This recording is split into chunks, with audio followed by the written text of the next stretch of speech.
Yeah.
to be here, and thank you to Robert and to Danielle to invite me this morning.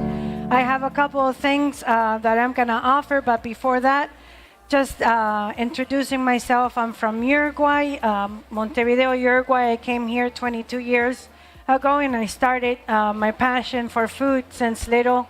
I'm from an Italian background, so Sunday morning we'll just start with food and end up with food.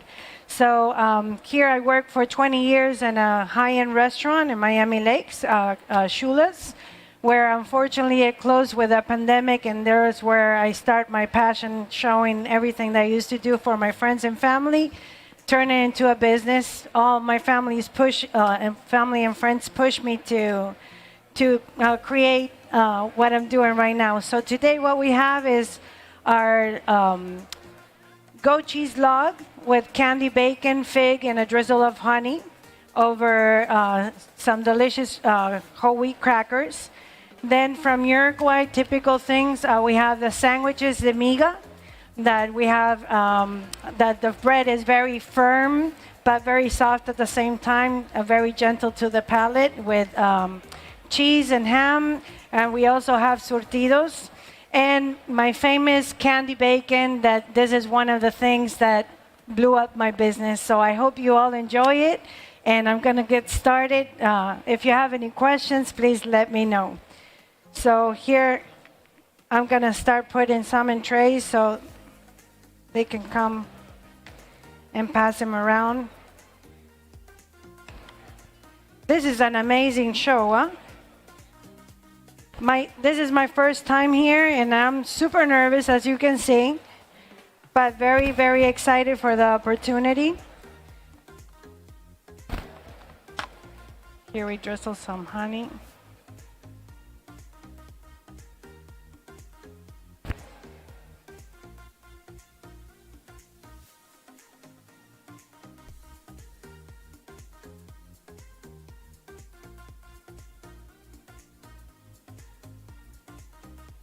And maybe somebody can start passing them around, please. So we specialize on grazing tables, that it's very hip right now. The trend started in the pandemic, as everybody can see in Instagram and all over the place. There's a lot of competition. And that's good. So it keeps us on our tippy toes and trying to create better things and innovative things.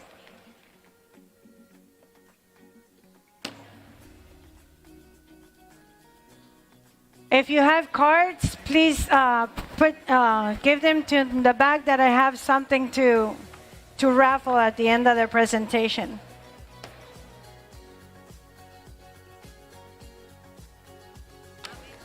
Thank you.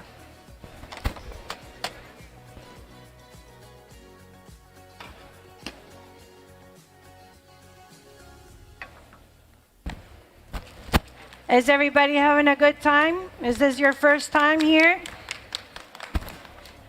Thank you for the applause. First time on stage also.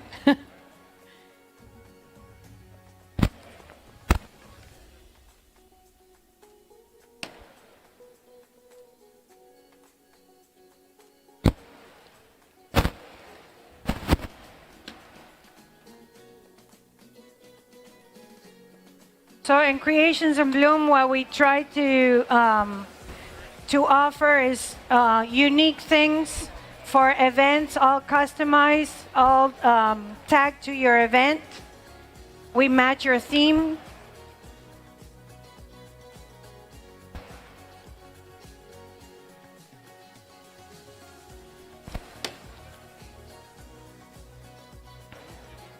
Thank you.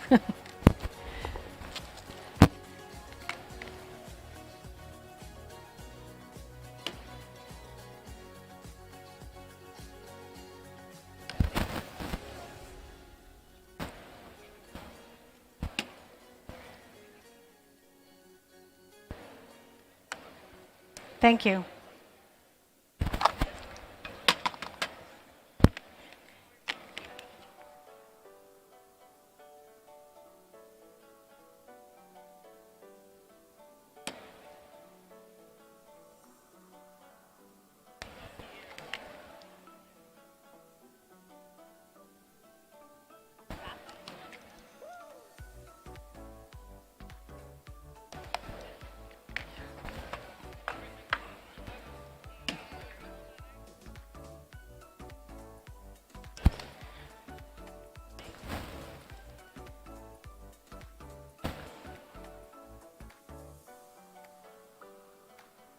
Here we go.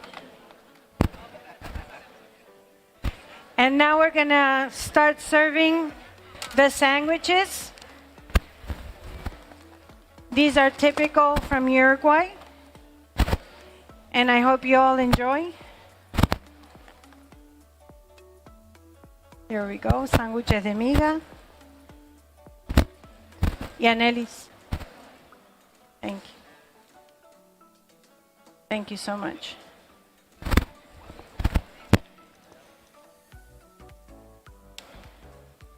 We specialize in edible gift baskets and boxes, hard boxes for that special occasion.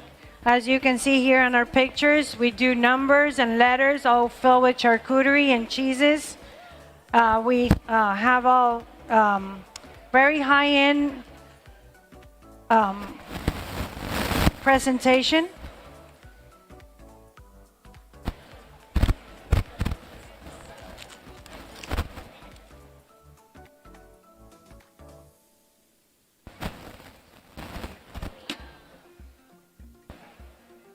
How is it? You like it? Thank you so much. You made my day.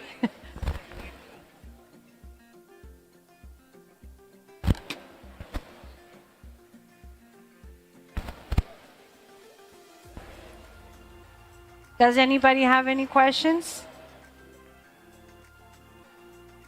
Is anybody a fan of charcuterie that's now in style? You like it? Follow all the pages? Oh, you do? Thank you so much. Yeah, I started it 3 years ago, and business has been so great to me. I'm very thankful for all the support of Miami-Dade and Broward. It's been amazing. I deliver anywhere. Of course, Miami-Dade and Broward for right now, and trying to expand for shipping. So you also can hire us for events. We do weddings, corporate, breakfast, brunch, lunch, and happy hour that I think it's our favorite. Right? So then we have the next box.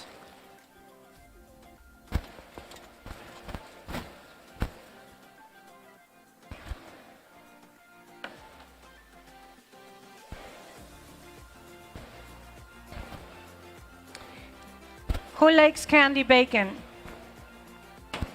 You do? La bandeja, sí. Si pone la bandeja así, así no se cae. Y vienen de a tres, así ve cómo se recoge, ¿verdad? Gracias por su ayuda. And now we're going to serve candy bacon. That is my best seller.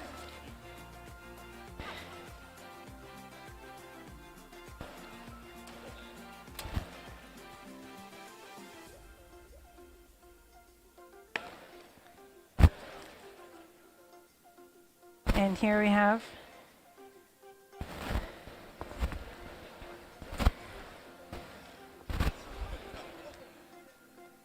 yes, so we have the candy bacon too that we can pass around.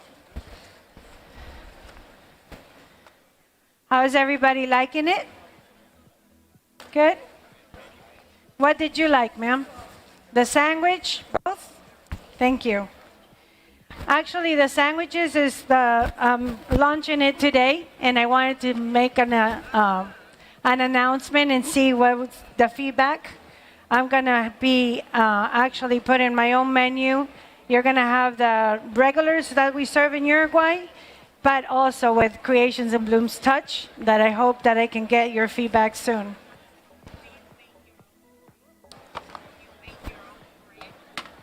Not yet. We'll be there. We're going slowly but surely.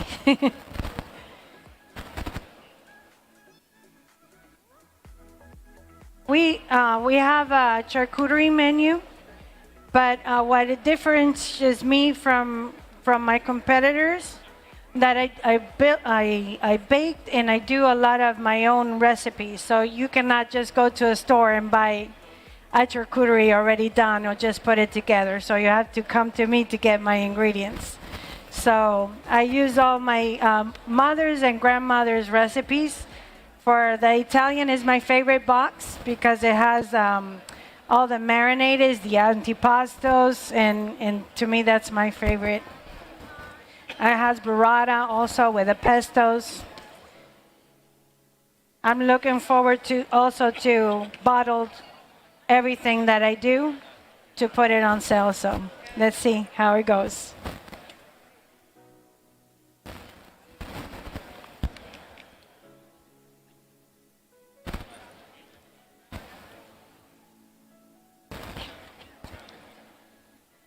Are you all local? No? Really? Well, welcome. Panamiense. Very good. Slavi. Yeah, some more crackers. And I'm going to raffle goat cheese log. I don't know if you're giving your cards, so I can name someone. Yes. So quick question.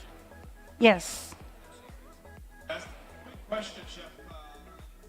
I saw that you were using honey on top of the roll. Yes. Is there any other sweet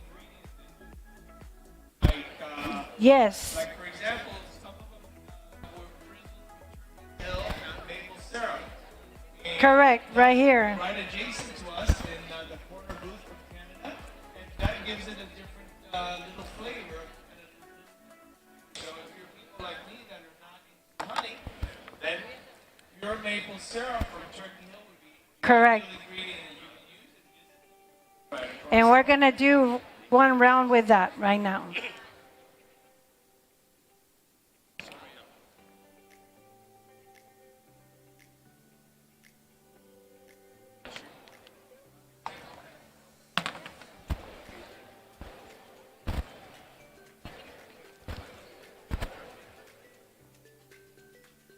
Bacon is delicious. Do you like it? I love it. Thank you. I'm making a round with the maple syrup. Drizzle of maple syrup from Turkey.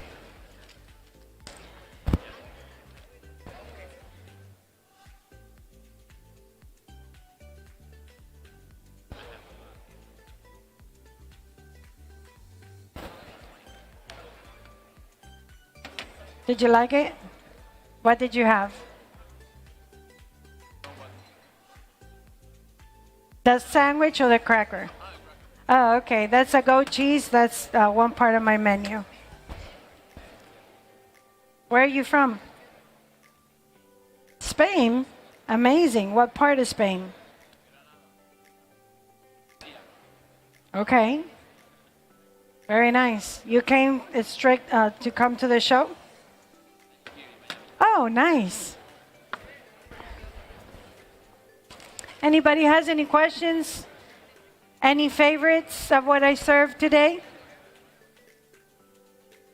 Everything? Thank you so much. I appreciate it. And here we have the surtidos, that this have the ones with boiled egg and peppers. There you go. Thank you so much. Here.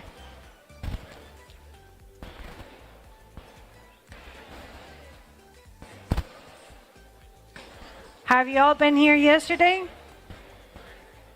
Yeah, it was busy, right? For everything I saw, it was a very nice show.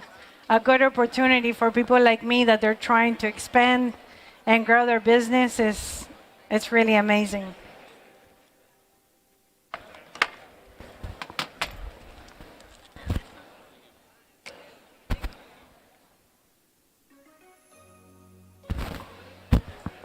I like that sound. They're popping some wine over there. Right? It's 5 o'clock somewhere. For next year, I'll do that. I totally messed up with that. I didn't think about it.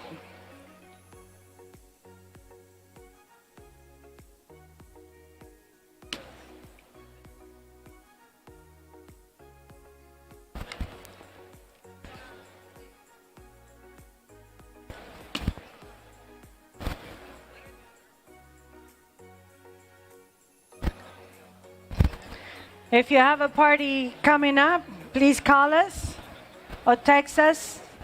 I'm available 24/7. And I'm in the area of Miami Lakes, but I travel, like I say earlier, in Miami-Dade and Broward.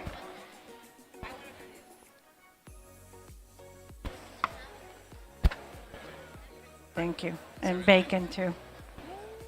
There's more bacon.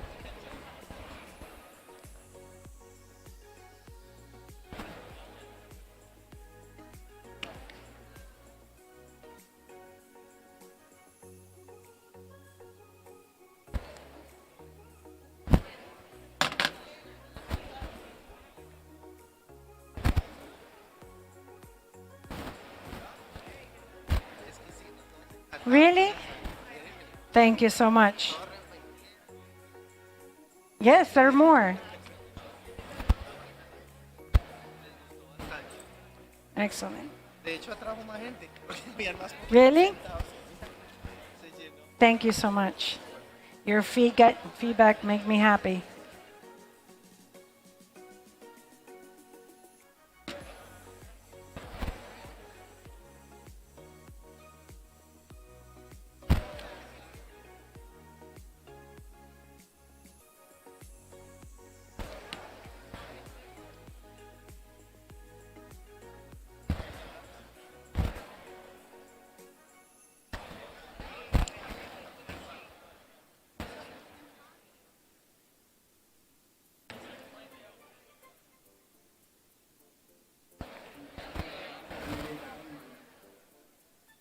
Thank you so much.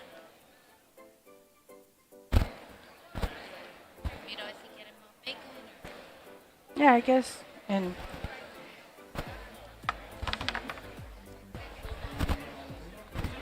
sir, cell phone, DM me, website. I'm always on my cell.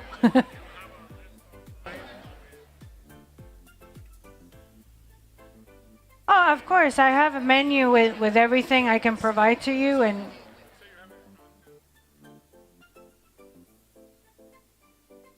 yes. We can do, like I said, we can do customized, like this was created for like the pandemic, right? Grab and go, easy, touchless, nobody can get contagious of anything. And it's a good presentation. We can add your logo on any of the boxes. If you're gonna do corporate gifting, we can add your logo too. And we can do cones, tables, boxes, depends what you like, martini cups. So, you like it? Thank you so much. Thank you. I'm launching it right here. I say, am I gonna put it on the menu or not? Should I put it on the menu? Thank you so much. Thank you.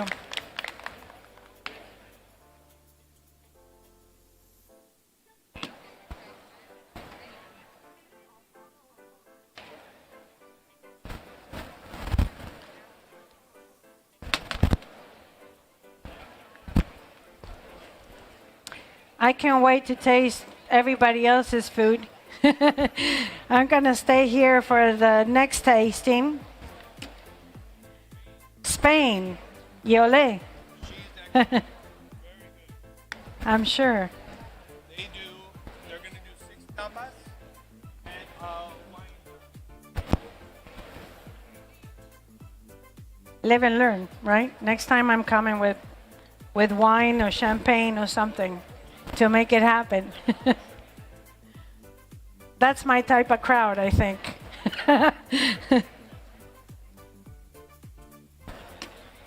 Thank you, Slavi.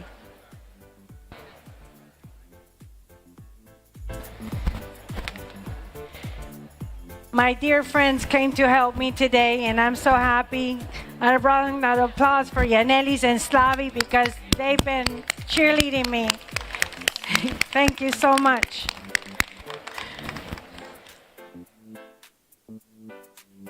Friends that they're family.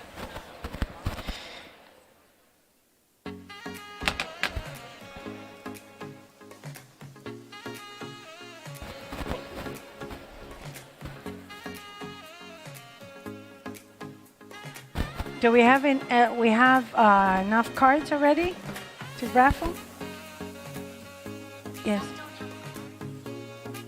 Ladies and Sure, gentlemen, there'll be a raffle sure. for lovely food items. Your business card here in Chef Alicia Bloom's Edible Arts Center Stage.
drinks as well as 2 wines.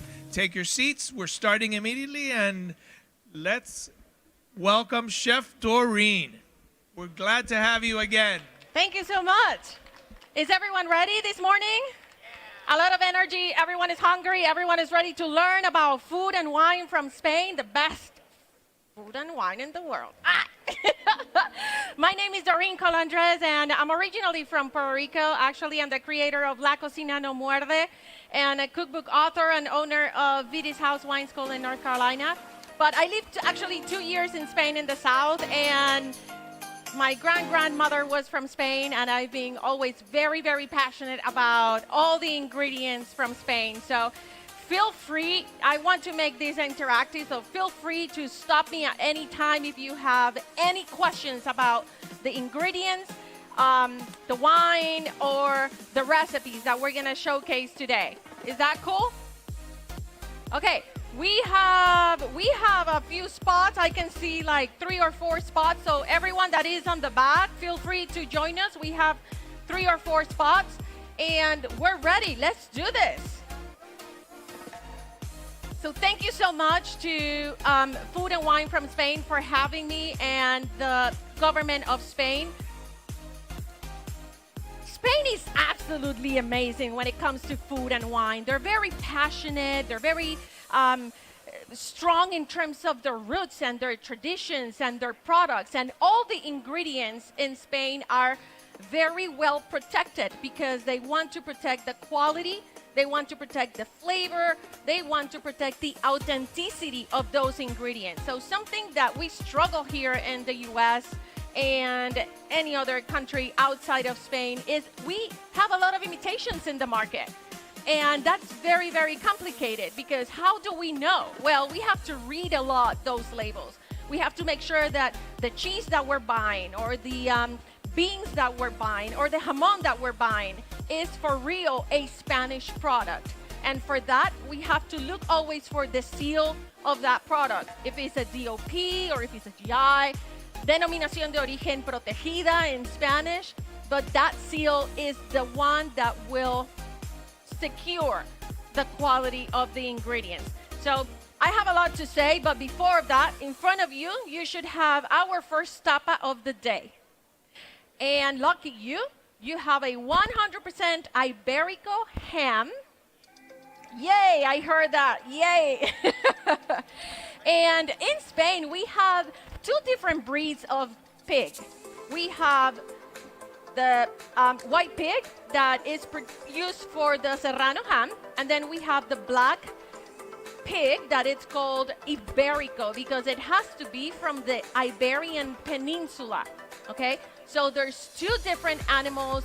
Their body, the way that they absorb the fat and the nutrients is completely different. So that's why when we compare between a Serrano and Iberico, the Iberico is another layer of aromas, flavor, and color. But something very important, not all, yes. Yes, he's talking about the acorns. That's a great question because not all the Ibericos, they have acorn on it. It has to be 100% Iberico and as a last name, acorn fed. Because for example, the wonderful Iberico we're tasting today is strong, is bold, is beautiful, but it's not acorn fed. So acorn fed will add another layer of pungent and nuttiness flavor to it. So that particular pig, about 4 months before it gets sacrificed, is in the dehesas, en el campo. It's just eating acorns during the acorn season. So they're free range, they're eating acorn until they double their size. And those are the top of the top. But all the Ibericos are top, or every single good jamon serrano protected in Spain is also delicious. It depends what you're doing in the kitchen. Do you want to cook with it? Do you want to enjoy it by itself like we did today with some picos? This is just the way that we enjoy it in Spain because we want to we want to enjoy every bite of that caramelization of the jamon. okay? There's a lot of fat on it. It's actually good fat.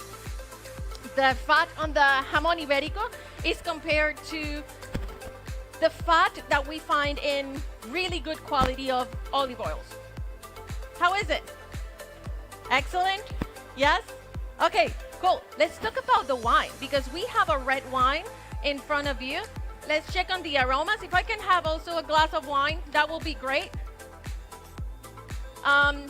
If I can have a glass of the two wines that we're tasting. Oh, no. Thank you. Oh my God, I love it. Hold on. Thank you so much. So, yes.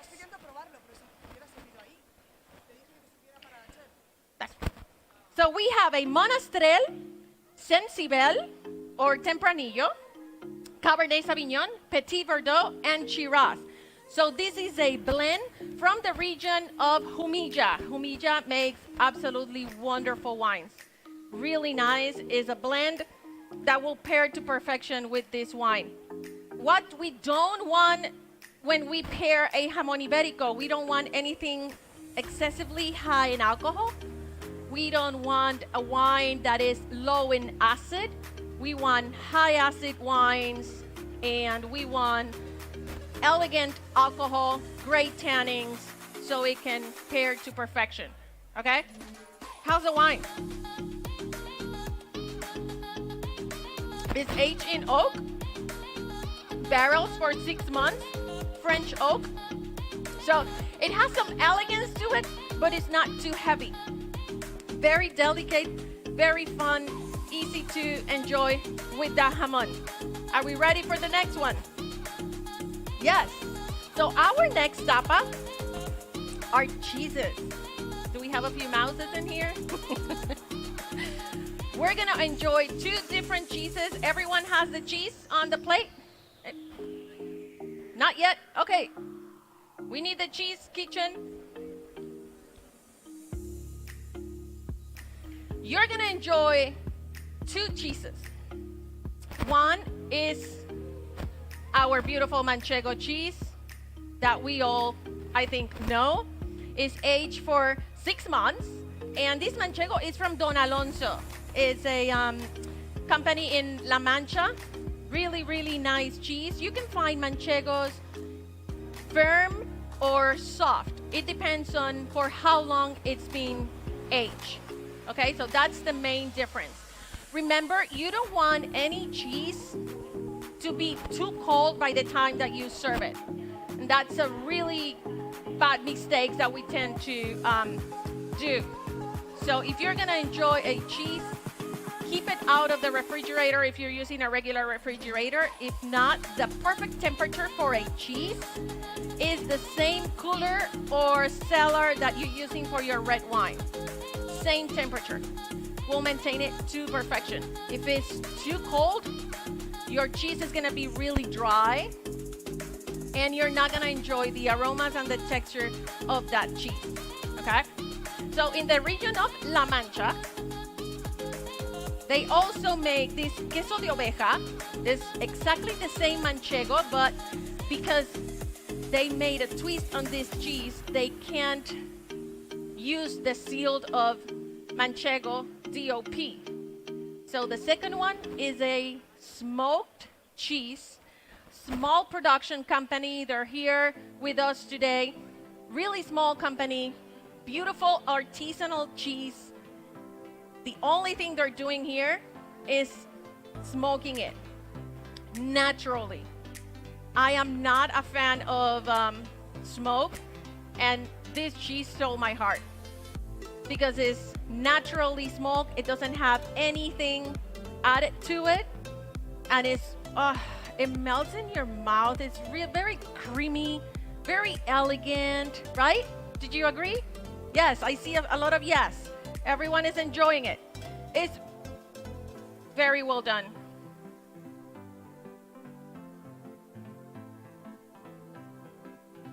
One's in there too, right? Protected in Spain, in the region of Alicante. I love them for everything. They're really versatile. You can use it for desserts. You can use it for on top of even coconut white rice, or on top of a salad, or you can make any tapa, any dish. You can shred it, this almonds and put it on top of a soup. Actually, the next tapa we're having, it has some Marcona almonds too, so you're gonna see how good they are inside of a soup. Really delicious.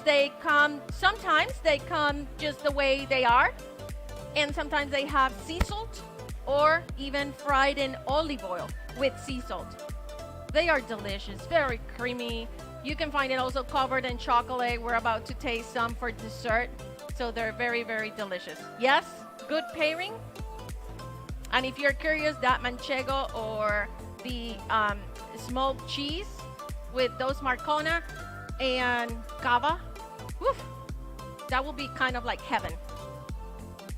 Next tapa, are we ready? You can have a sip of the white wine, actually.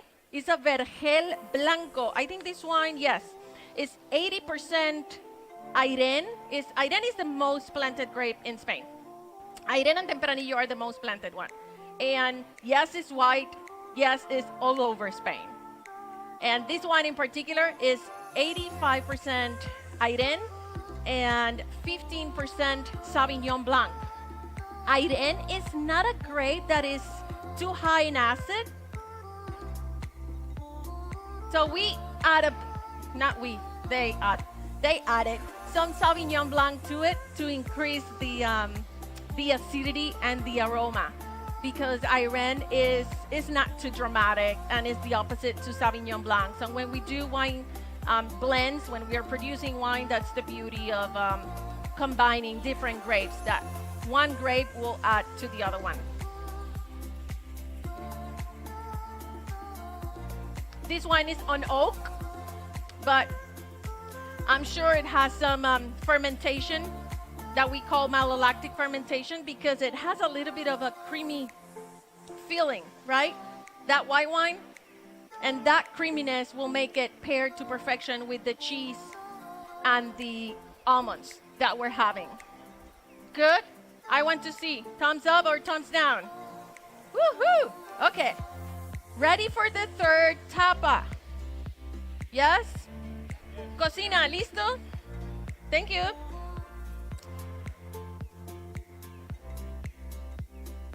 Thank you so much. Oof, I have so much to say about this third dish, because it's from the region where I lived in Spain, and it's called ajo blanco. And I get very passionate about this because everyone that served gazpacho all over is like, come on. And that's the beauty of Spain. Each region has an amazing recipe using their local products. So they don't eat the same thing all over the country. From south to north, the geographical differences in Spain, the soil is so different, the weather is so different, the climate, the temperature, everything is so different that they have a huge diversity of products. And in Spain, in the south, in Andalusia, particularly in the region of Jerez, where they produce the cherry, is the south, it's really hot. Yes, we need a gazpacho, we need a cold soup. So they make ajo blanco. And the ajo blanco is a very humble, simple cold soup made out of water, bread, Marcona almonds, garlic, and cherry vinegar from Jerez. That's it. What I added to this one, a pinch of ginger to make it like sparkle a little bit. And then we shredded mullet from Salazones Diego to add the Mediterranean sea flavor to it. So they are very passionate about they protect sustainability. Is a small company that they're doing beautiful products. They are also here. They have a booth. So I strongly suggest you to stop by and see what they're doing because all their products are very, very beautiful. Thumbs up, thumbs down. Woohoo! Okay. Who like the ajo blanco? Yay! I love it. It's my favorite cold soup. So from now on, forget about the gazpacho. Ajo blanco in your life, and it's easy to make. I think for the palate in the U.S. it's easier. And I want to tell you something more. One of my top recipes in my entire career, it's been a ceviche in ajo blanco. I take the fish and I put it in a bowl like that. And then, thinking like the leche de tigre from Peru, I take the ajo blanco, I add a little bit of lemon ahead of time to the fish, and then that ajo blanco, try it, and you will always remember. And then on top, you can get the raw mullet and shredded it, because it will look beautiful for the color and also for the flavor. Remember that a plate needs color, needs texture, but also aroma. You need all three components. And if you have a restaurant, that's very, very important for your clients to remember. Food create memories. How was the ajo blanco with the white wine? Anyone had the experience of the pairing of both of them? Because I'm sure it will be really, really nice. Yes? Thank you. Okay. Are we hungry today? Are we ready for the next one? I'm sorry? On the menu? The third tapa. Third, 1, 2, 3. The one that we shredded on top. ¿Lo ayuda?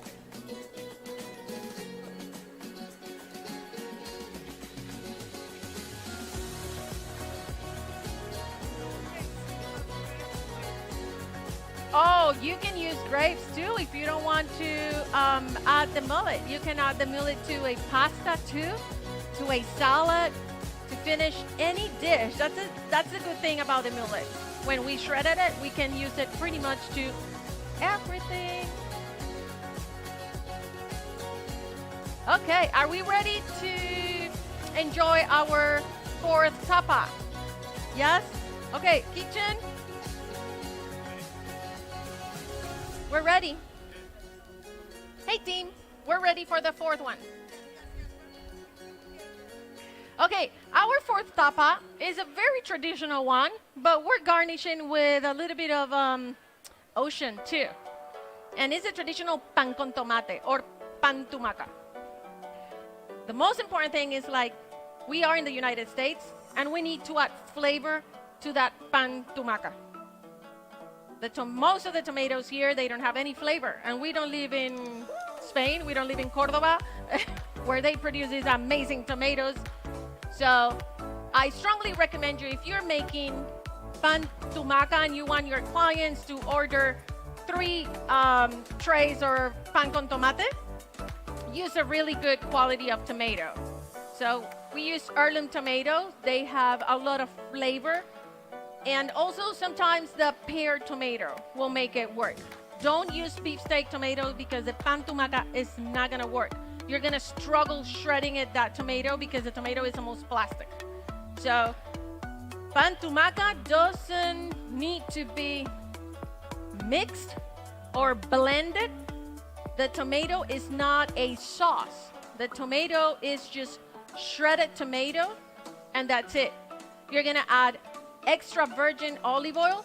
Today, we use so many, but the one that we use the most, Hacienda Ortigosa.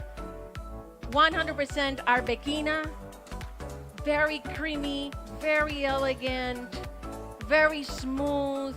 Arbequina is one of my favorite olives in Spain.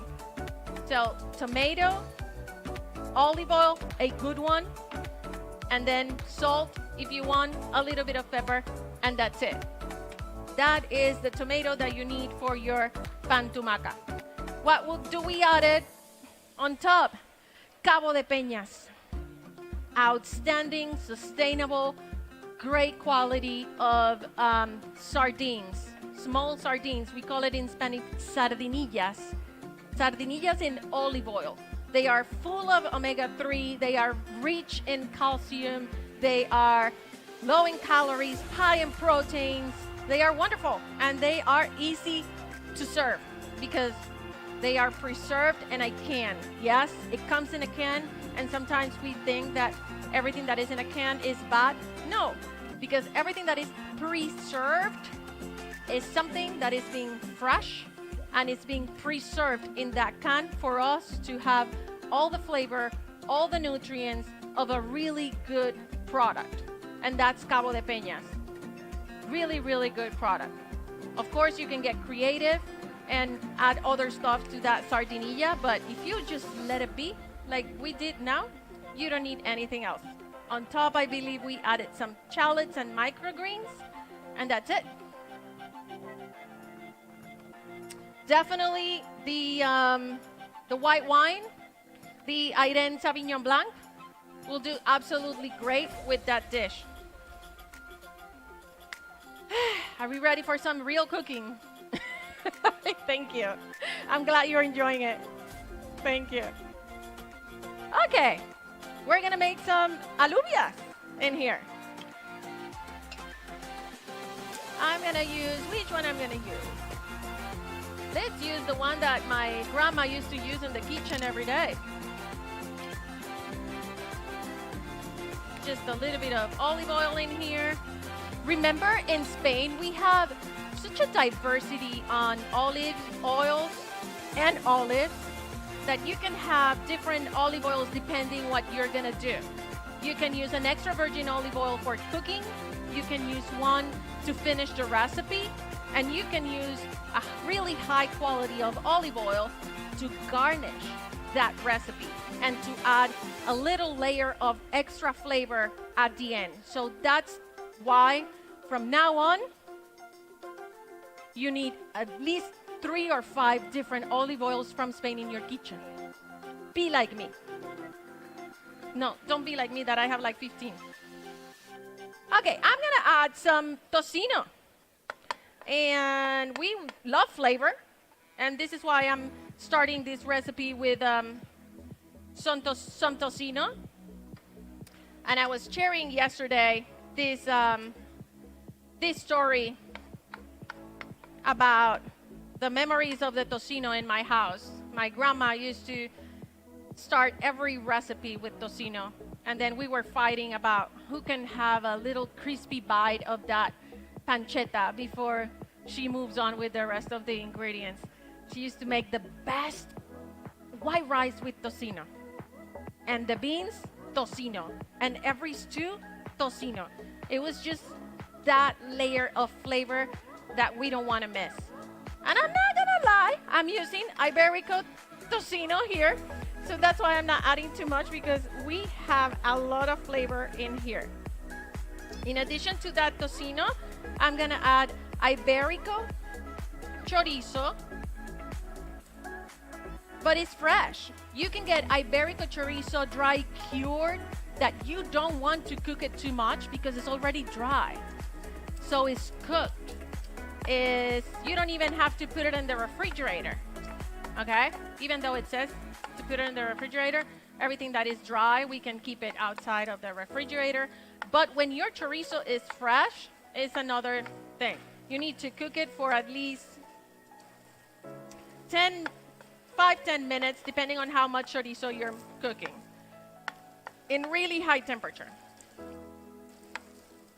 So in addition to this, I'm gonna add some white onions.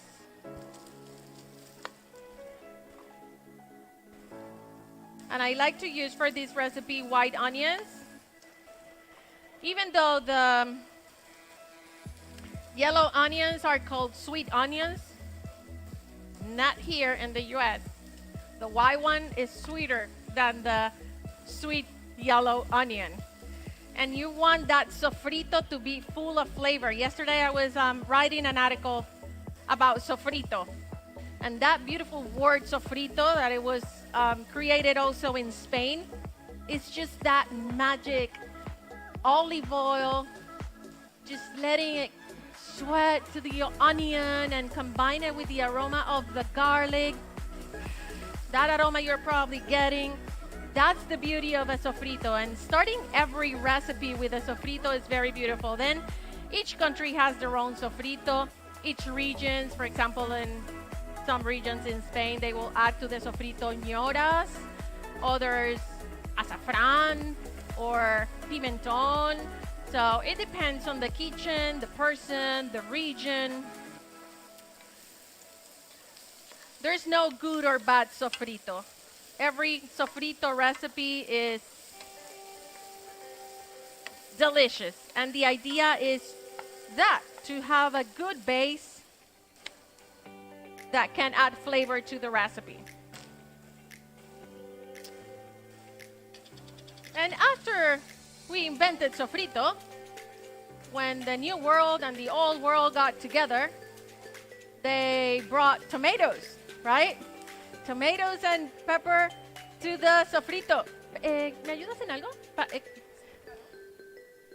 ¿Me traes un poquito de vino blanco? Gracias.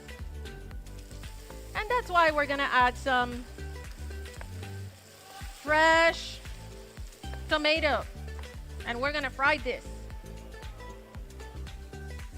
And this tomato, pretty much you can just cut the tomato small dice, or you can shred the tomato, the same exact one that we use for the pan tumaca, or you always have a friend around from Spain that can have the tomato ready for you to cook with it. Mata, and they are here with us today. It's a fried tomato sauce, tomate frito. I'm gonna add some bay leaves here. Basically, I am making what we call sopa de alubias, or un plato de cuchara de abuela, like a spoon dish in Spain. That is a soup of beans, alubia beans, with chorizo, sometimes chorizo and morcilla, blood sausage. So basically I'm trying to replicate that soup flavor. Thank you, chef. Trying to replicate that flavor and making it in a small dish for you. Can I have a little bit of chicken stock? A little bit for us and a little bit for the recipe. Spanish white wine.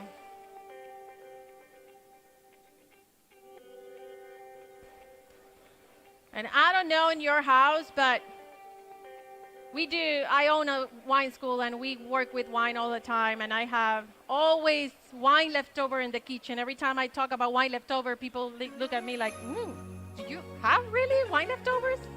Thank you. But yes, that little amount of wine that you're not gonna drink today, put it in the refrigerator and keep it for cooking, because it will add a lot of flavor to the recipe. So don't be shy. I'm gonna add a little bit of vegetable stock here. We have wine, we have vegetable stock. We have now the dried chorizo that we don't want to overcooked. We're gonna add our alubias. We're gonna keep the temperature really, really hot because we want to fry those alubias for 3 minutes. But you don't want those alubias to get mashed. So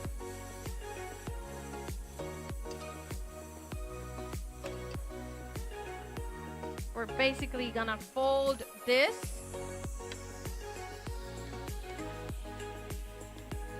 So the alubias can get all the flavor. Woo, it smells good. Questions so far? About the wine, about the recipe, about any of the products that we're using? Yes? The first wine, it was a blend of Irene and Sauvignon Blanc. It's called Vergel Blanco. Yes, this is the bottle. Vergel Blanco. It's from Alicante. We can share the bottle so you can see it.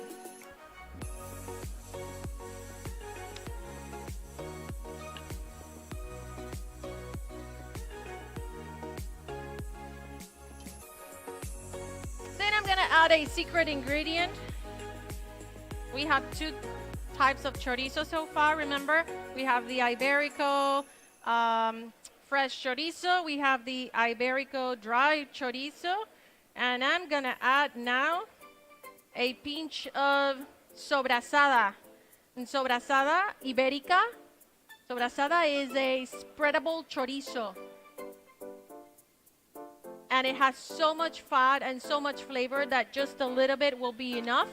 It will add a lot of color. It has a lot of pimentón, the same pimentón that we find in this little jar. Pimentón de la Vera. Remember, paprika is pimentón in English, but there's different types of paprika, and the most common paprika in the United States is not Spanish paprika. Okay? Yes, you have it right. And pimentón de la Vera is protected in Spain. It comes in a jar like this. Most of them comes in a jar like this, and it's smoked and sweet and delicious and beautiful. You don't need to add too much to it because it has a bold flavor. And this is the flavor that is in the chorizo. So if you want to do a saute of veggies with the flavor of chorizo and without the chorizo, a little bit of spoons of this and it will taste like chorizo, but it's not chorizo. Question? No?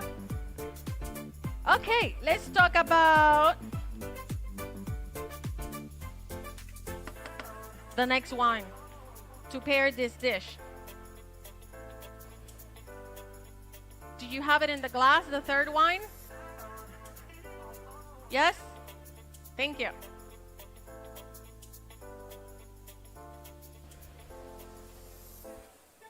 The third wine, oh my God, is absolutely beautiful. Barco Lobo, El Jaral, Finca La Rinconada, from Valladolid, Spain. This is a 2017 from Castilla y León, of course. And believe it or not, it is a Tempranillo blend with Shiraz and Cabernet Sauvignon. So it's like a Bordeaux blend, if we can say that. If you're familiar with blends in Bordeaux, it's absolutely beautiful. It's been aged for 20 months in barrel and then 2 years in the bottle.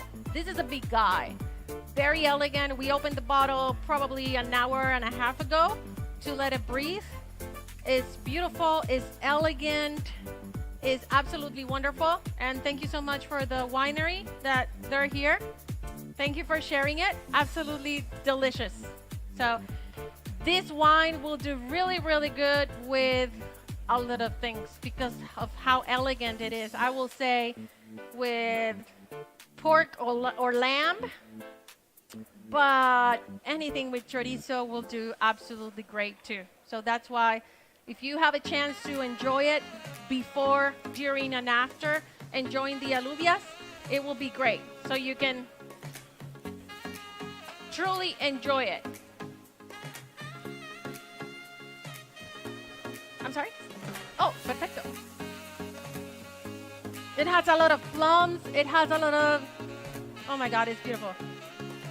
Even notes of like balsamic, coconut, coffee, everything in there. Oof, just the way I like the wine. Cheers.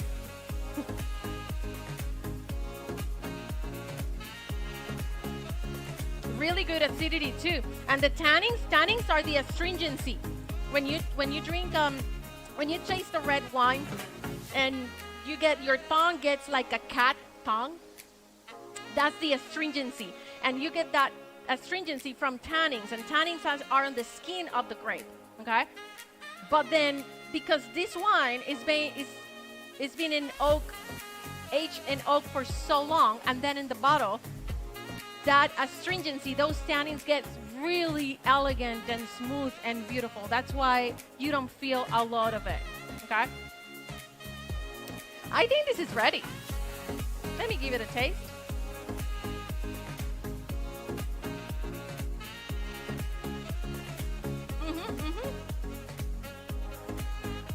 Yes. Pinch of Spanish paprika.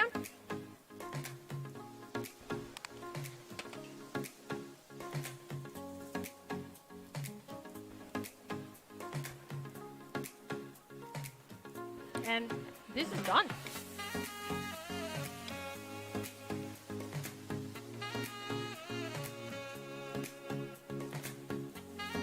Ready to enjoy this?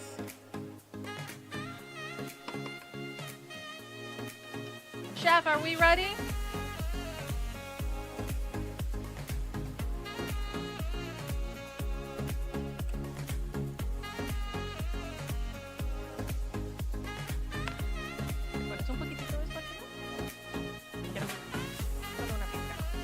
Thank you.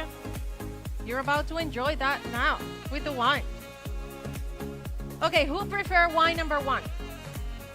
Yay! It's different, right? It's dangerous because it's kind of like a wine that I can see myself having that wine any day, anytime. It's just a beautiful white without complications. Which one? The first red too? Okay, who prefers wine number 2? Yes. Fair. Yes. Okay. What about wine number 3? Okay. Everyone is spoiled here. Wait until you try it with the alluvias. Okay, questions about any of the products that we use. What else do we have? Oh, hold on. This is a great product. This is the first time that I see it, and I'm very thrilled about it. This is a from eStore Gourmet, and this is a paella kit. And this paella kit is great because it comes with the rice, instructions, it comes with the seasoning already, with the everything you need inside. And one of the, oh, it died, it's not here anymore, but anyway, it comes with the olive oil too. And it comes with the extra virgin olive oil that is the right portion to make this paella. One of the big mistakes I think we do here is not adding enough extra virgin olive oil to a rice, to a paella. Don't be scared.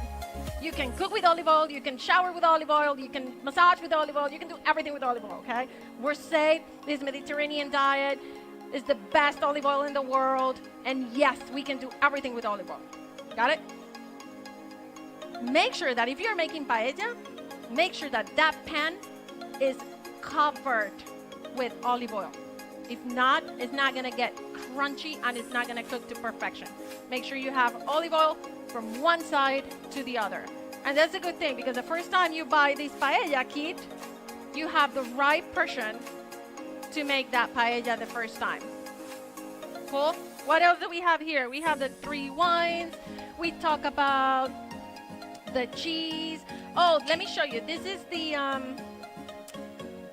mullet roll that we use. It comes in this pack, ready to shred it. If you have a microplane, please only use a microplane. Don't use like normal ones. Something very delicate. You shred it, you add a pinch. This will last forever, like a lot. And you can keep it in the refrigerator. It's absolutely great. I love the packaging too. What else we have here? Oh my God. Our friends from Patio de Viana, they do have arbequina and they also produce a beautiful picual. If you're not familiar with picual, picual is another olive variety in Spain. And it's not as creamy as the arbequina, but then it's a little bit spicy. So if you want to add like a kick, little kick, it's more like green and it has some spicy notes. Not too much, don't think about normal spicy, just a little kick that you will feel it. It's really, really, really nice. Beautiful product, artisanal products. Please, Marshalls and Home Goods are not a place to buy your olive oil. Also, very important, my people, expiration dates. Olive oil has an expiration date. You don't want to destroy your recipes. So today you have an assignment, you're going back home, you're gonna check in your kitchen the expiration date of your olive oil in case you need a new Spanish olive oil bottle. They won't last more than a year or a year and a half. Every year we have a harvest, same as wine, and they don't last too long in the bottle, okay? It will get oxidized. You don't want your olive oil close to the heat, close to the light, because it's gonna get oxidized and the flavors and the aromas are gonna change. How was those alubias? Edible? Yoo-hoo! Do they taste like Spain? Oh, someone told me yesterday that it tasted like her grandma's alubias, and it made me cry. What about the alubias with the wine? It's supposed to make it even smoother. The wine is already smooth, but it's supposed to make it even smoother. So the interaction should be to get more fruit notes. If you have a bite of the alubias and then the wine, the acidity will go a pinch lower. You're gonna get more fruit notes. And then tannins, they're already smooth, but probably the tannins will be softer too. That's the beauty of a perfect pairing between food and wine. At the end, you want the white one with the alubias, go for it, enjoy it, and be happy. But it's always good to know the real rule for that special day, that special dinner, when you're putting together a menu for your restaurant. That's very, very important. Is everyone ready for the dessert? Oh, Lord, you guys are too fast today. Okay, dessert ready, team. Dessert. Ready? Yes.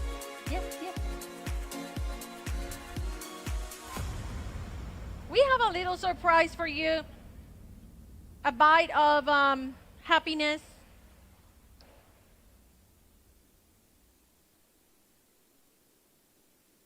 That actually we do, talking about perfect pairing, we normally do there's a wine in south of Spain, it's from Lustau.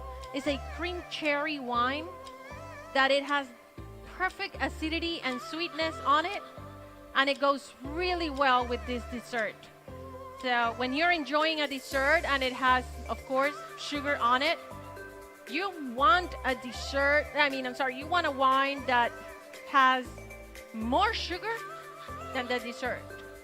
And the sweetness of the dessert will decrease the sweetness of the wine. That way, you enjoy the wine better. So that's the beauty of pairing sweet with sweet. What you're having is a Marcona almond covered in chocolate. So the same Marcona almonds you enjoy with the cheese, but this one is covered in 100% cocoa. How was it? Good? Yay! I'm sorry? Oh, where's the cherry wine? Uh-oh. Sorry. I got you inspired into that.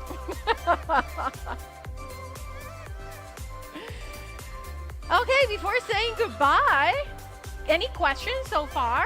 Or any comments? Suggestions? I'm sorry? My pleasure. Thank you so much. Hey, everyone. Don't miss the opportunity to meet all of these outstanding producers. Some of these brands they're looking for importers and distributors in the United States. Also the existing ones. support them, bring those ingredients to your kitchen, to your restaurants. If you have any questions, meet us in the booth from Spain, and have a pleasant rest of the day. Thank you for joining us.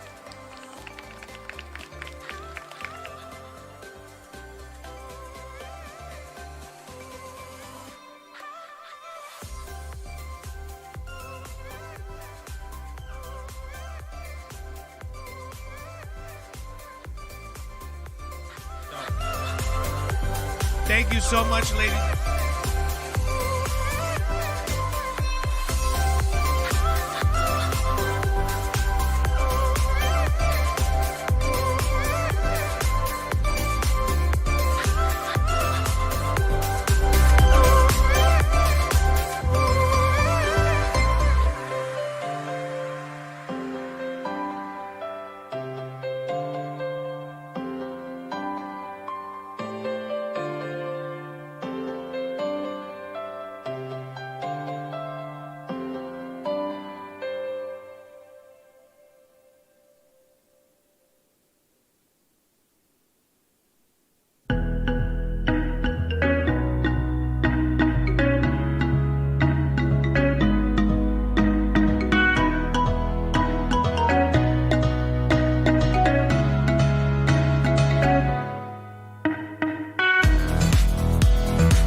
was in the culinary school, Escuela de Hostelería de Sevilla, and then everything started from there. So my first school was in Cuba when I was 17 years old. I don't want to say my age right now, so you guys imagine. Okay, so, and I'm representing here Centurion Restaurant Group. What is Centurion Restaurant Group? It's a company over like 12 years, like owns Buya Gasobar brand, Pisco Inasca brand, Beehive, and we just bought recently Havana Harris restaurant. It's a restaurant over 25 years in Miami. I know the people from Miami, they know the restaurant very well because it's very famous. So in this case, I'm representing right now Buya Gastrobar. So we have 8 locations. We have four locations in Miami, and we got two more locations in Florida, and we got 3 more locations out of the state. Also, we have 4 locations for the Pisco Inasca. Like I say, 1 location of Beehive Kitchen is a healthy kitchen, and the Havana Harris. So, what can I say about Buya? Buya is a Spanish casual restaurant. Buya words means noise in Spanish. Buya, like a lot of noise.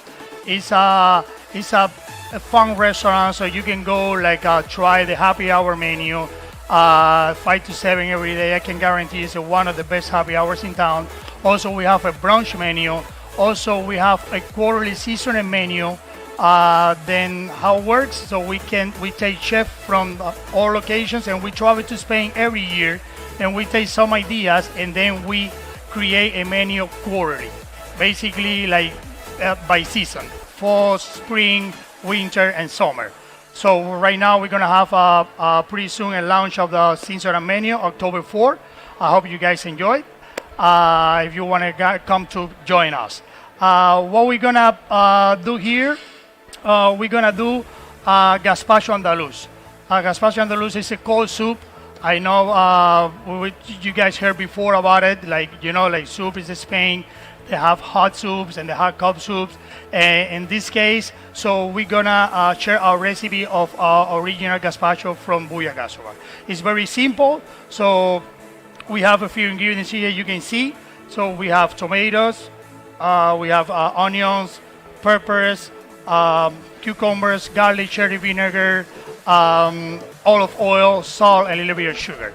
Everything is pretty easy. Just cut the vegetable like raw chop, like rinse the vegetable very well like any other vegetable, and then we just blend it, like emulsify with the olive oil. It's very simple. It's very refreshing. I hope you guys enjoy it. So we're gonna have the kitchen now to bring some gazpacho for you guys.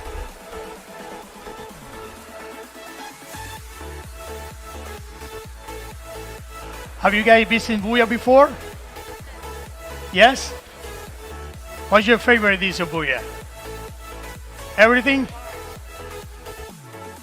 Croquetas, yeah, very famous. Our menu is divided in 4 sections. We got the tapas, we got the main dishes, we got the seasonal menu, and we got the desserts. So we bring everything, all the products from Spain. So we use olive oil from Spain. We use all the cured meats and cheese from Spain. So it's very traditional. Like I say, it's a casual restaurant. It's a fun restaurant. It's not a fine dining. So the first location was in Buya. Buya Gastrobar was in 2500 Ponce de Leon Boulevard, which was a fine dining restaurant before called Por Fin. And then the owner of the restaurant, Carlos Centurion, he decided to switch the concept to the tapas style. So we were closed for 1 year, and then we reopened as a Buya Gastrobar in 2013. That was the first restaurant of the company, and then everything started from there. We keep growing. We have some projects coming up, like you open up West Palm Beach. We have more Piscos in Alaska in the Washington area, like Virginia, and that's pretty much it. You guys like it? Very refreshing, eh? It's good for the summer. I mean, Miami is always summer. So I know in Spain, so we use pretty much more like an Andalusia part, like this is the south of Spain, which is is hot, but Miami is a good soup for Miami, and it's pretty easy to make.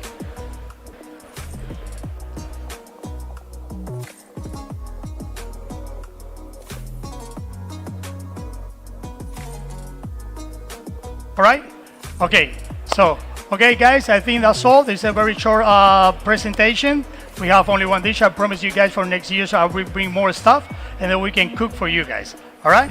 Thank you very much. Thank you.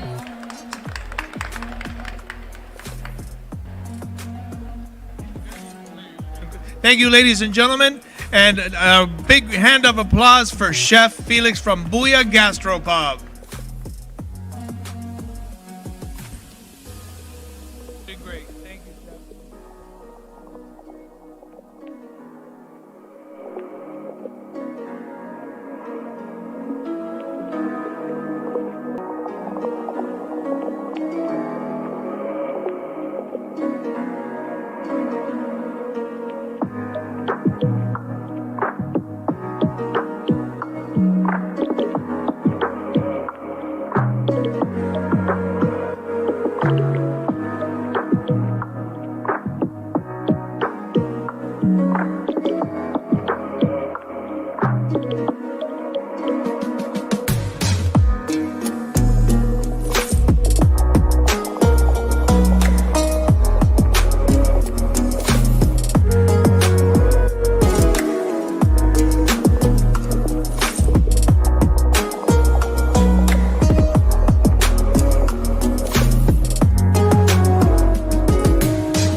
y eso, yendo un poco a lo que hoy creemos nosotros que va el tema de los restaurantes y eso, que es como a pasar momentos y no solamente ser vamos, comemos y nada más, sino que se convierta como en toda una ocasión, salir y juntarse. Y es por eso que también decidimos el sistema de cómo se iba a servir la comida, que se llama izakaya, que es una palabra japonesa que lo que representa es eso, comer en conjunto y el compartir. Los platos van saliendo a medida que el chef los va preparando y se come no toda la comida junta, sino que son platitos pequeños que vamos compartiendo entre toda la mesa. Lo que nosotros hacemos en Amazonia es una fusión de comida peruana y japonesa y bueno, lo que nos tratamos de enfocar es en resaltar todo como los productos como bien típicos de cada país. Hoy lo que vamos a hacer acá para demostrar va a ser un tipo de sushi fusión. No es ni tan japonés, ni bueno, o sea, es un sushi japonés con una onda peruana. Y entonces, bueno, va a haber dos tipos de rolls. Uno es el salmon, que es a base de tartar de salmón y un salmón que está torch arriba con avocado. Y el otro es un tuna tartar roll, que es también un tartar de tuna y arriba tiene un poquito de ikura y spicy mayo. Con lo que nosotros más trabajamos son con las salsas para darle como un toque un poco más étnico de cada país y resaltar esos sabores. Y bueno, y para terminar esto vamos a hacer una mousse de chocolate, que es uno de los hits que tenemos en el restaurante, el cual también en el restaurante lo tratamos de hacer como al momento delante de las personas, porque creemos que como que es parte de la experiencia y de eso que estábamos buscando, que no solamente sea ir a comer y nada más, sino como que todos se diviertan en el momento y que el restaurante pase a ser parte de esa diversión. Cuando lo servimos en el restaurante, viene el mozo, te lo prepara en tu mesa, te sirve un poco de la mousse, se le pone garrapiñadas, el cacao traído directamente de Perú y todo. Y bueno, y también hacemos ahí como una explicación del plato para poder resaltar esto. Creemos como que cada país es muy rico en lo que nos trae a la parte culinaria y bueno, queríamos como mostrar un poco eso en cada uno de los platos que nosotros tenemos.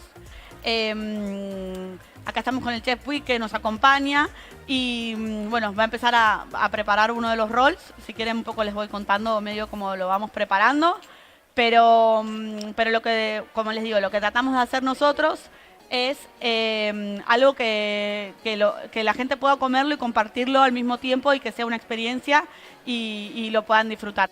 Tratamos de hacer todos platos que resalten los sabores y que realmente se pueda sentir un poco de cada uno de los dos países que tratamos de representar en este caso. Y que sea algo que se pueda compartir. Ninguno de los platos es algo que lo puede comer solo una persona.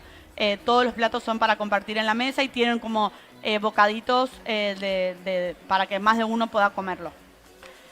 Así que bueno, principalmente es eso lo que les queríamos compartir. Y bueno, y acá estamos.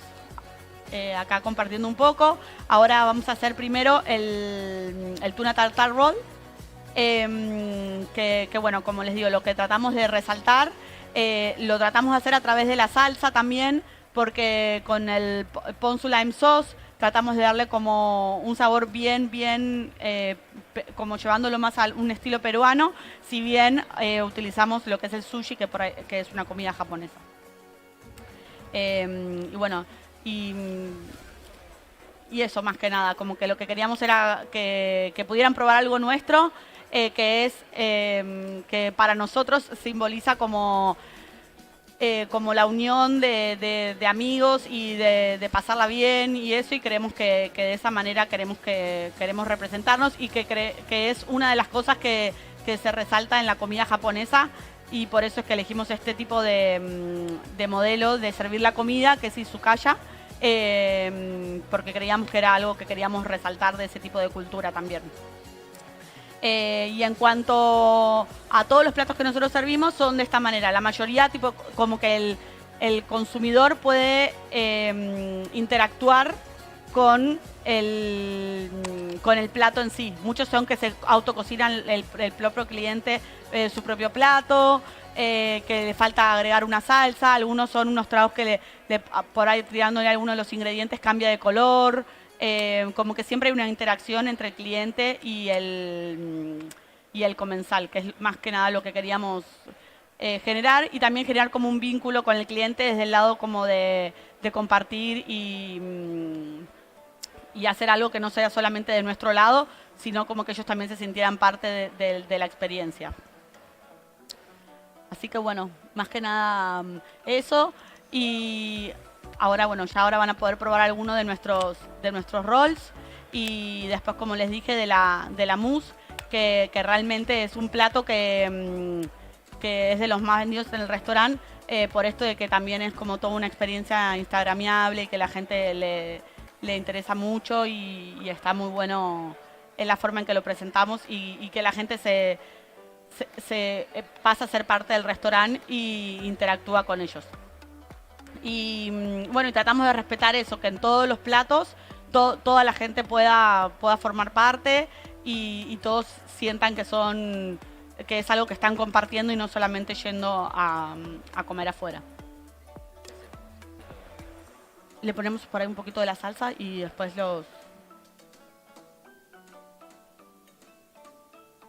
En este caso, bueno, este es el tuna tartar roll, es un tartar de atún, arriba un poquito de atún slice, tiene avocado y por arriba es un poquito de spicy mayo y cura. Y luego un poquito de salsa de soja para cuando lo sirven en los platos. No sé si se...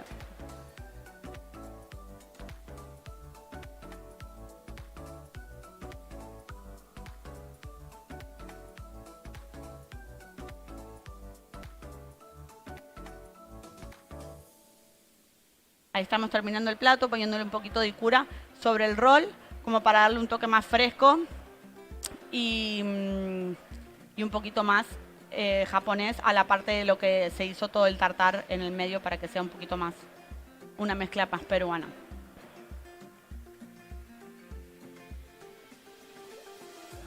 Sí. Bueno, muchas gracias. No sé si... ¿Sí? Ok. Sí, lo pongamos en el platito y así los vamos repartiendo.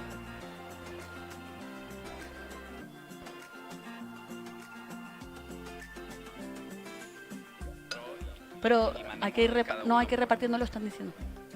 ¿Sí? Sí. Ok, un segundito. Es que yo no tengo guantes. Ah, ok, de acá pongamos a dos. O de uno y otro adelante. Está perfecto. Yo le voy poniendo acá. No, ok. Porque juntemos un par y se los ponemos acá. Y... sí, los palitos y las salsas.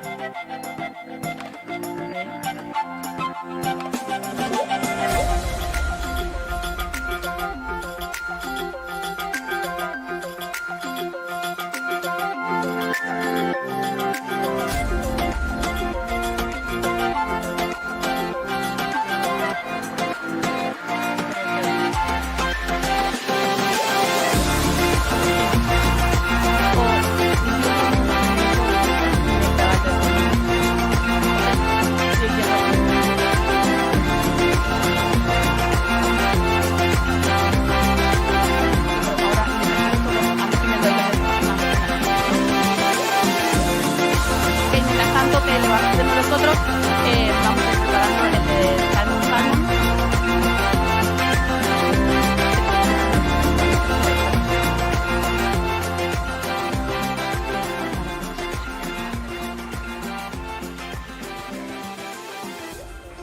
Es que tiene que ir comiendo ahora. Tiene que decorarlo. Ok.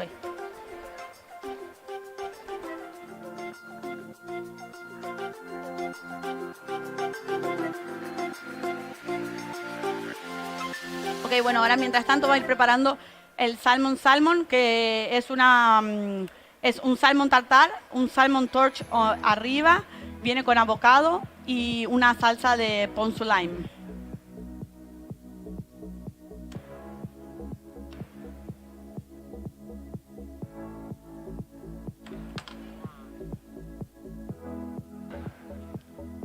No sé. Es que dice que a los otros le falta el pan, lo de arriba. El de salmon solamente sale así. Anda sirviendo el de salmon. Eso se hace. Sí, pero digo, es más fácil para que lo vayamos viendo.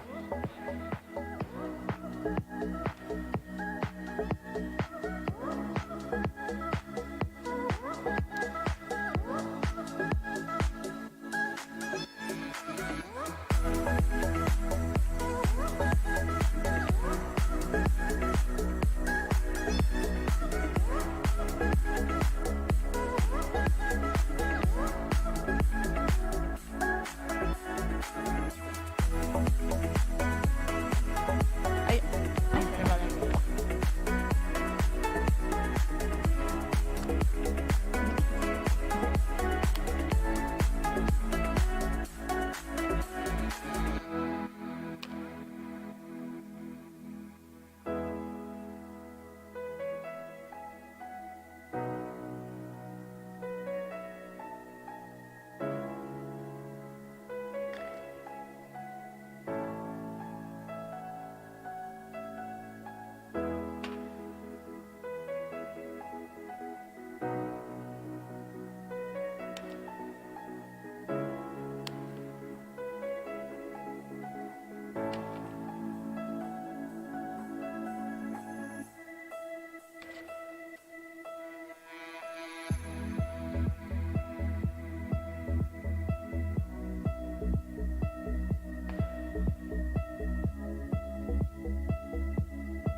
Ok.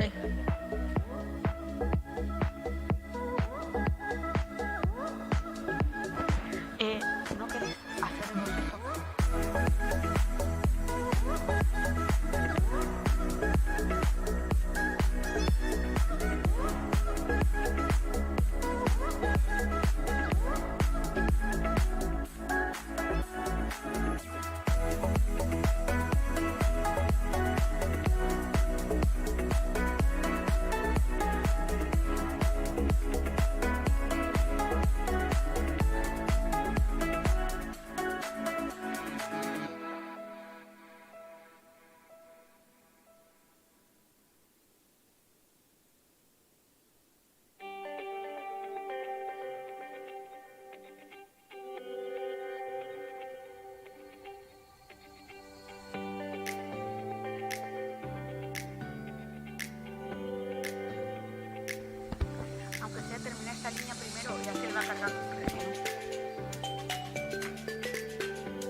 después de esta muestra de sushi, vamos a hacerles probar un poquito el postre este que les estuve mencionando, para que puedan tener algún gusto de alguno de los postres que nosotros compartimos en el restaurante. Como les digo, es un postre que se prepara en la mesa, es a base de mousse de chocolate al 60%, tiene un polvo de cacao peruano, y luego tiene garrapiñadas, aceite de oliva y un poquito de sal del Himalaya. ¿Crees que esto lo voy poniendo acá? Sí, o sea, para la gente que ya comió.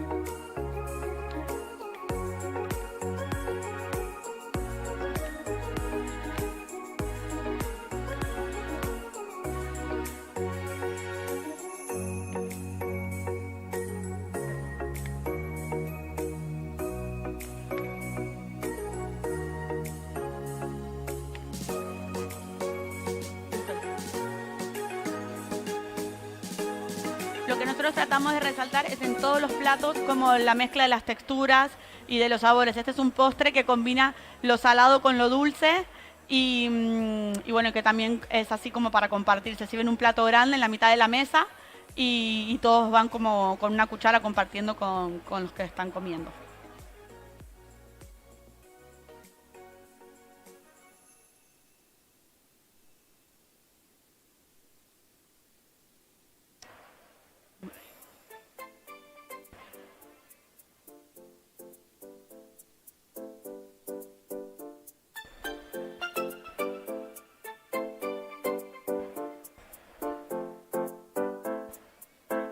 ¿Algo más?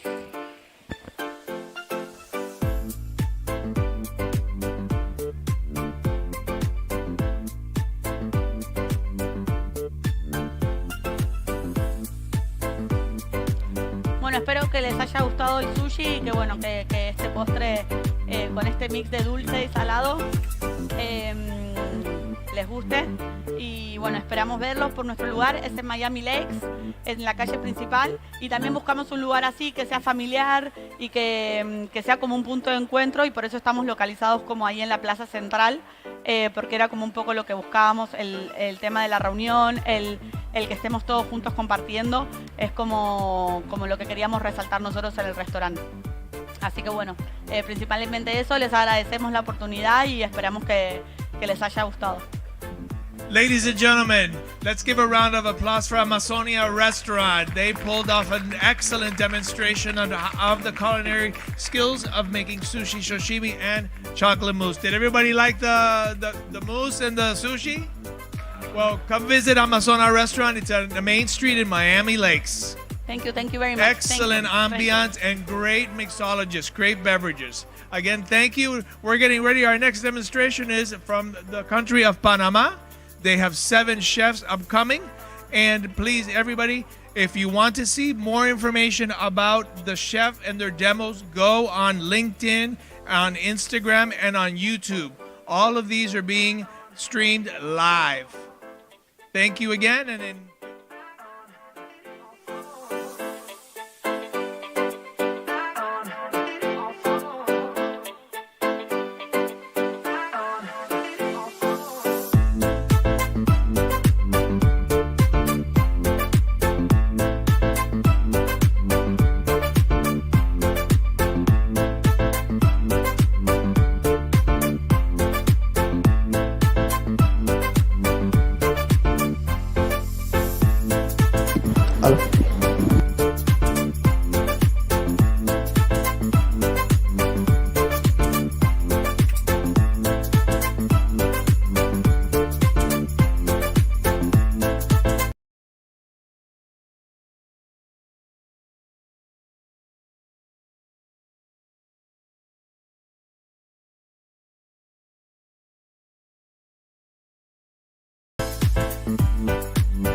Hola, buen día. ¿Me escucha? Buenos días, ¿qué tal?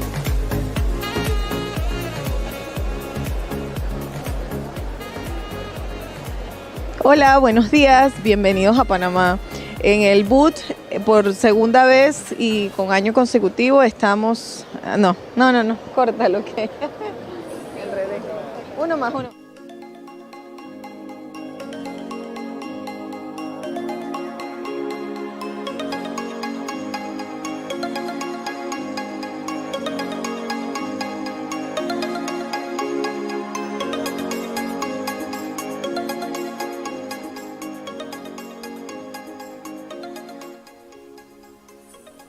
Ok, vámonos. Hola, ¿qué tal? Bienvenidos a Panamá. Mi nombre es Yelsica Helen Caballero, directora de exportaciones de Pro Panamá. Pro Panamá es la autoridad del Estado panameño que coadyuva a todas las empresas que desean internacionalizarse y promocionar sus productos en los mercados internacionales. Hoy en día nos encontramos estos 3 días exponiendo parte de la diversidad de la oferta exportable de Panamá.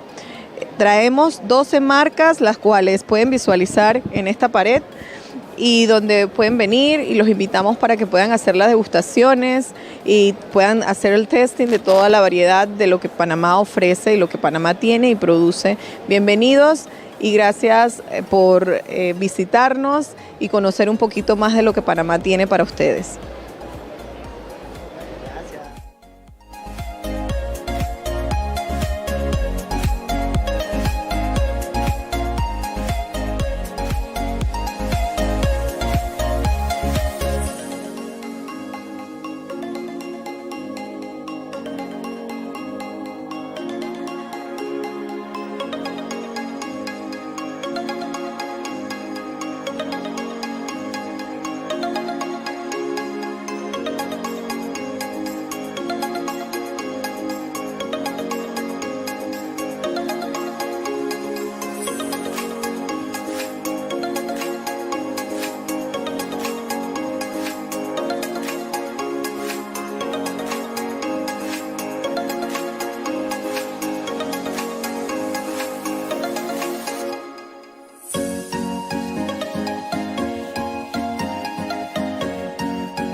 Delight, a Panamanian Caribbean restaurant in Panama. So if you ever come to Panama, you will have Afro-Panamanian food at my restaurant. So here, let me tell you about my story. So I'm going to talk about my history. This pepper sauce, I call it liquid gold. This is my liquid gold because it is the recipe of my grandmother. My grandmother lived in the Caribbean part of Panama, Colón. So when I was a little girl, my grandmother used to make this pepper sauce for people.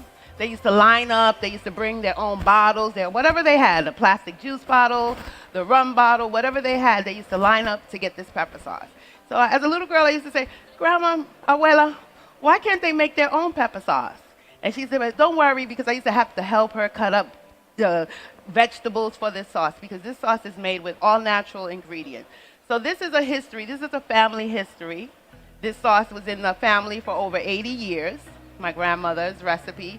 And one of the things, we won 3 awards here in the United States. I won 2 Scovie Awards and a Hot Pepper Award.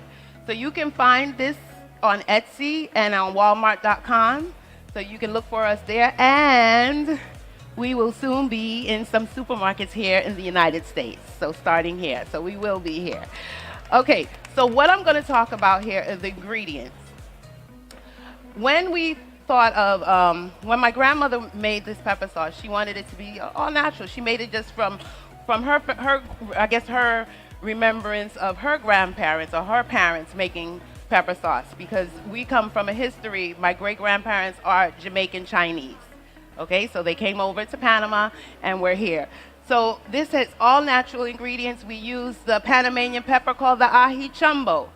If you've never heard of the ají chumbo, look it up. It is the cousin to the habanero, but it has a little bit more of a little smoky flavor. It's a little bit different than the habanero, and it's on the hot scale. It's made with onion, garlic, sweet pepper, scallion, and it has a little bit of turmeric in here. So this bottle is a fresh bottle of goodness here, so you can get this. One of the things that I'm going to pair you, I'm going to have you try the sauce, is with a West Indian beef patty. One of my friends here in Miami has a restaurant, so she made the patty seasoned, because my grandmother used this pepper sauce to cook with. We season. At my restaurant, I season my food with sister pepper sauce. It gives you flavor because we have all the vegetables in here. So it's not going to make your mouth burn when you're cooking with it. But if you're dipping it, it's a regular pepper sauce, but it's very versatile. You can use it with a combination of all the products that you see here. We can mix all of our products together and it'll make a new product, and it tastes wonderful. So these are very versatile products that you're going to see here. So I paired it with a patty. We call this patty. In Panama, we say patty. Here in the U.S., you say patty or empanadas. Okay, so what's different with a Caribbean or a Panamanian, an Afro-Panamanian patty? Very flaky. So when I'll do it right here. So when you break the patty, you'll see the flakes. It's very flaky.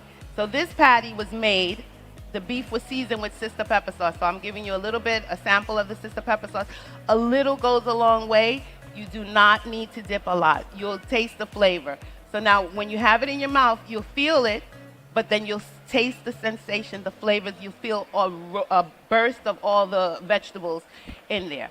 So as right now, you're going to get a sample of, look at the guy, you're going to get a sample of a patty with a sample of a pepper sauce. So they're giving it out to you right now. So you're going to taste that. And I would like to introduce now, the next wonderful product is Calero rum from Panama, and he's going to talk about the rum. So we have a wonderful rum coming up. Let me introduce you. Introduce yourself. Huh? Venga. Okay. Okay, thank you. Hi, how are you? My name is Andrés Quiroga. I am representing Rum Calero. I am also come from the delegation from Panama.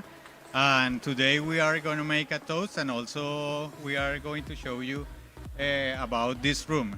This rum is called Rum Calero, and it's inspired on the people who work on the Panama Canal, extracting the caliza stone. It's a premium rum, aged for 21 years in American old barrels. and it has some notes like vanilla, cocoa, and fruits. And I am not going to tell you the fruits because I want you to try it and try to discover it. Okay. This room is made with the traditional method, and it means that it's not mixed with another younger rooms. So for that reason, it's considered premium and it's a small batch. In this case, we only have 2005 bottles of this batch.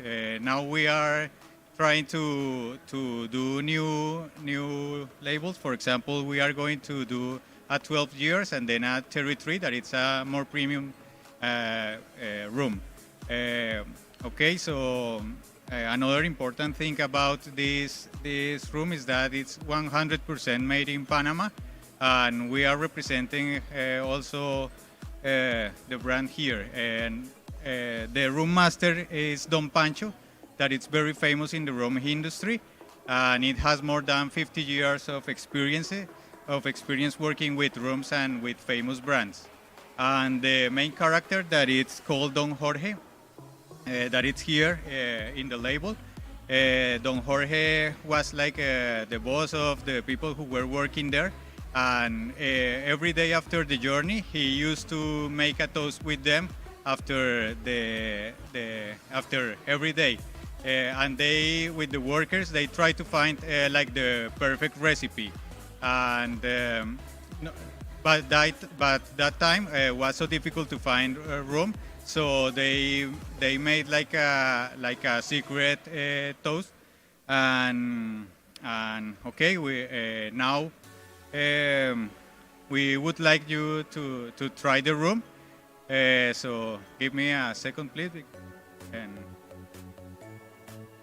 okay, the first thing that I want you to do is to smell it and try to find the which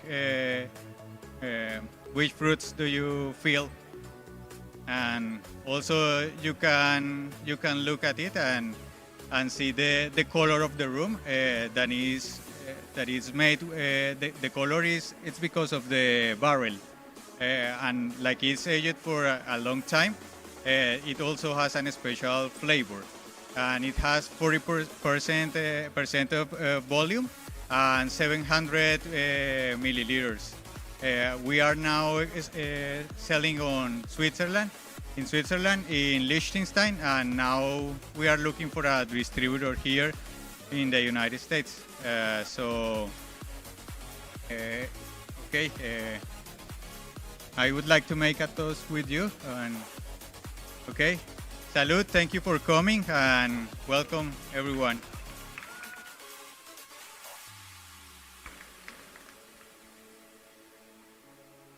Okay, let me introduce you.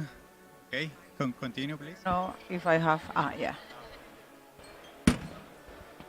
Hola, ¿qué tal? Buenas tardes. Mi nombre es Adi Garzón, soy de Panamá y represento a la marca Tío Iván, que les voy a dar un poco de historia. Mi tío Iván, se llama Tío Iván porque mi tío era un chef conocido en Panamá de comida afroantillana. Entonces, la idea de él era poder llevar a diferentes hogares y al mundo a través de sus recetas con productos terminados. Entonces, aquí hemos llegado a Estados Unidos con la idea de poder comercializar un poquito de lo que él hacía y toda la felicidad que le daba a sus comensales, porque la gente le quería muchísimo. Era una persona con un amor y una diversión y un joy que él siempre le entregaba a la gente, y esto es lo que hemos querido traspasar a través de la marca. Yo les voy a hacer hoy un dip que se llama Dip Afro, porque les quiero enseñar la versatilidad que tienen nuestros ingredientes y lo fácil que se puede cocinar con el plato que ustedes deseen en sus casas. Entonces voy a traer los ingredientes, que por temas de tiempo pues ya está casi todo listo. Y esto.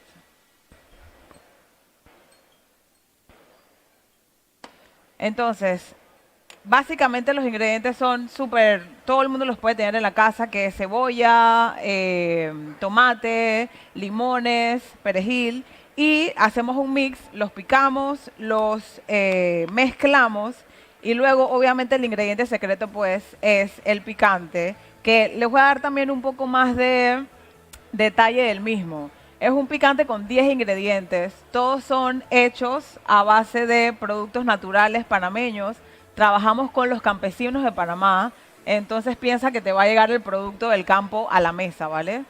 Nosotros ya estamos a nivel de manufacturación, pero con estilo artesanal. O sea, por eso que ven que el producto tiene pues todos los pedacitos de los ingredientes que utilizamos. Lo hacemos a base de ajichombo y tiene como 5 diferentes peppers, además de nuestro secreto. Pero bueno, no se los voy a decir, lo van a probar ahora que tengan el producto en sus mesas.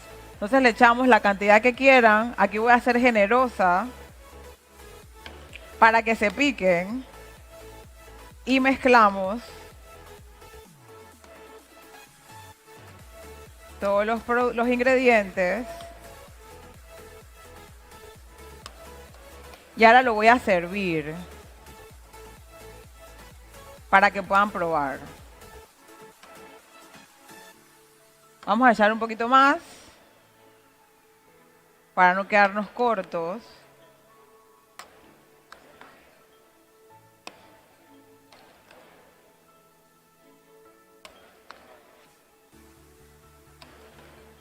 Y lo tenemos listo. Ustedes pueden preparar todos los platos que tengan en casa con este producto. Básicamente es el nivel de picor que le quieras agregar, pero además el producto tiene mucho sabor. Así que va a realzar el sabor de los platos que ustedes puedan preparar. Ahora vamos a servirlos acá. Ajá. Para que nos puedan ayudar. Me quedan 7 minutos. Y los nachos. Ajá, gracias. Lo vamos a servir con un poco de nachos y así entonces pueden probar. Súper fácil la receta.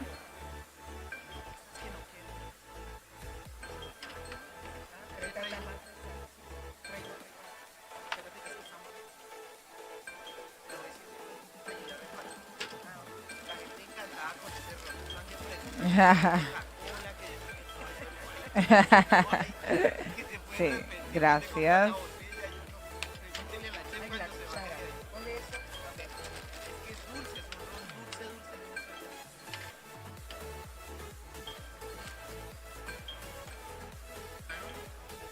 No, it's okay.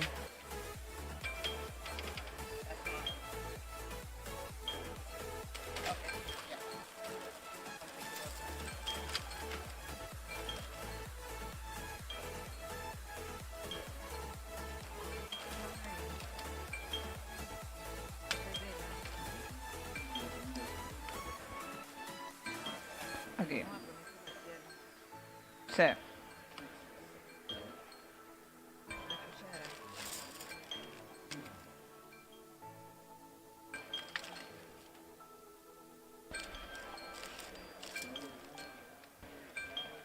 Cuchara.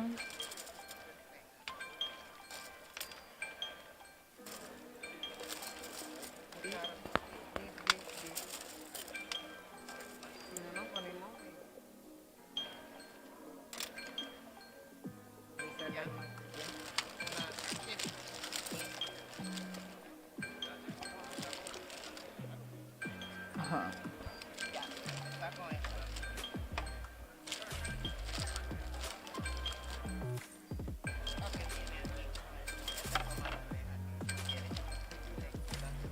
Okay.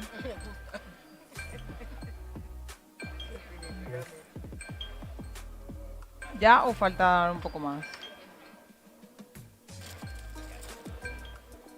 Charita.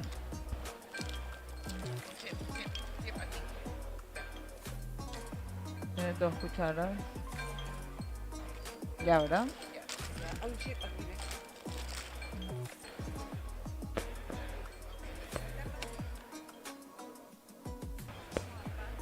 Listo. Entonces, nada, por favor, disfruten de nuestros sabores panameños. A nosotros en Panamá nos gusta comer con mucho sabor. La comida no puede estar simple. Entonces, sí que nos encanta ponerle pues picante casi a todo. Y nada, ya ven la versatilidad que tiene el producto y lo pueden utilizar. Gracias.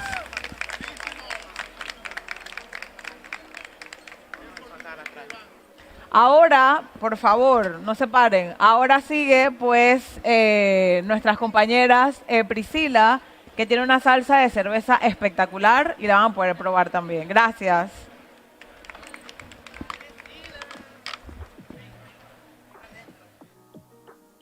Good afternoon. Hello. Hi. My name is Priscilla de Tresno. I am from Panama. This is my friend Tamara, which she will help me out here. Y lo que yo les voy a hacer es unos chorizos de cebolla caramelizada. Vamos a sacarlo para calentarlo. Yo les voy a hacer unos chorizos con salsa de cerveza de cebolla caramelizada, ¿sí? Aquí los voy a sacar. No, la chiquita.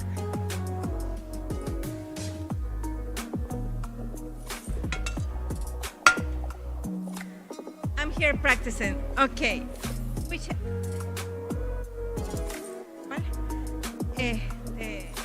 Okay, this is my product. This is Q Chef. This is caramelized beer sauce with onions, and what I bring is this is a sausage that I cook with the beer sauce. I'm going to heat it up a little bit. You can do it. You can use this product to put it in also in a barbecue. You can also do the pork. I will keep going in Spanish. I guess I'm a little bit nervous, so I will keep going in Spanish. Y lo que voy a hacer es calentar estas salchichitas, que son como salchichas cocteleras básicamente, donde tú las puedes llevar para fiestas y para todo tipo de comida. Y entonces le colocamos un poquito de la salsa adicional y con ella pues disfrutan. La historia de mi producto pues nació realmente para mujeres que viven una vida muy ocupada y hombres también que no les gusta cocinar y quieren tener una cena espectacular en su familia. Simplemente necesitan un solo producto para arreglar todas sus comidas.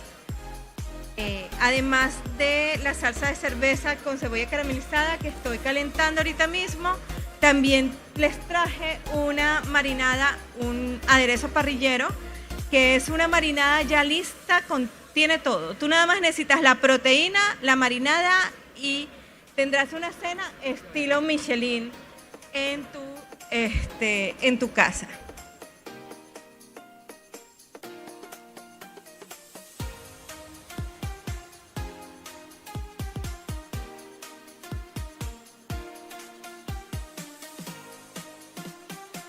No sé. Okay.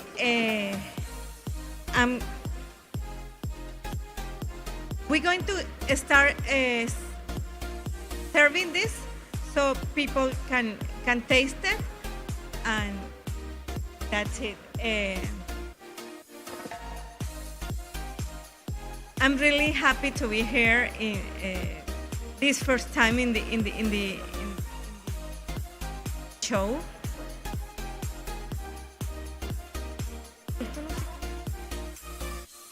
¿Qué hacemos? Dale.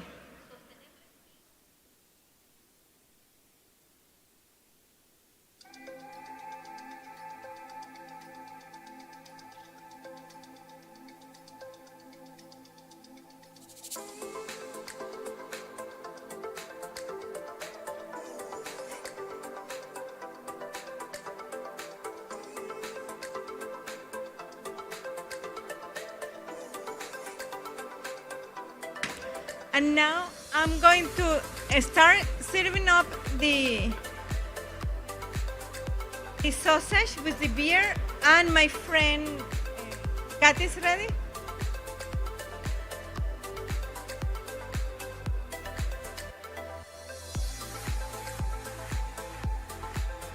Hold on.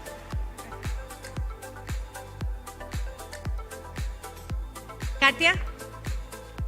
Okay, I'm going to present my another colleague, which is Katia.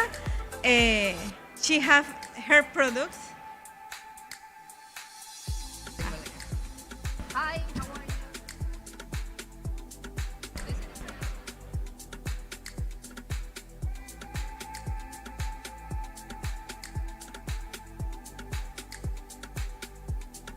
Technical problems, just a little bit. Okay, just let us. Okay, it's okay. You listening to me right now? Oh, thank you very much. I'm just gonna put this on here. How are you? Are you hungry? You want more food? Yes? Okay. We're gonna prepare some. We're just gonna prepare because we have a little bit of time right here. But we are gonna present first our company. Our company is Panama Gourmet Food. I am Katia Serracin. I'm the CEO, and I'm not a chef, but I like to cook. But since I was a kid, I wanted to prepare sauces. I wanted to take like not the traditional way that you cook, and also I was also in the kitchen preparing sauces. That's why I don't want like to prepare the regular food like rice and meat. I just want to do like the taste of the food, that it's different. As Sadie said, we in Panama like to have like the taste of food, regular food, like tastes good, and also if it's like spicy, better. We have in Panama Gourmet Foods 7 varieties of barbecue sauces, but you also can use it not just in barbecues. You can also prepare food, regular food, with your barbecue sauces. We have a mango one. Oh, this is a habanero. Sorry, this is the original one with has like hickory sauce. This is the pineapple. We have a spicy one, but it's not spicy. It's like herbs and spices. And also we have the mango, there's the same as this, but we have also passion fruit and the tamarind one, which is very good. We also have we also co-pack to other companies, sauces, barbecue sauces, also hot sauces. Then right now I'm speaking in English, but I'm gonna speak in Spanish to people that speak Spanish too. So, ahora me voy a sentir un poquito más cómoda. Creo que domino un poquito más el español que el inglés, así que voy a preparar en estos momentos.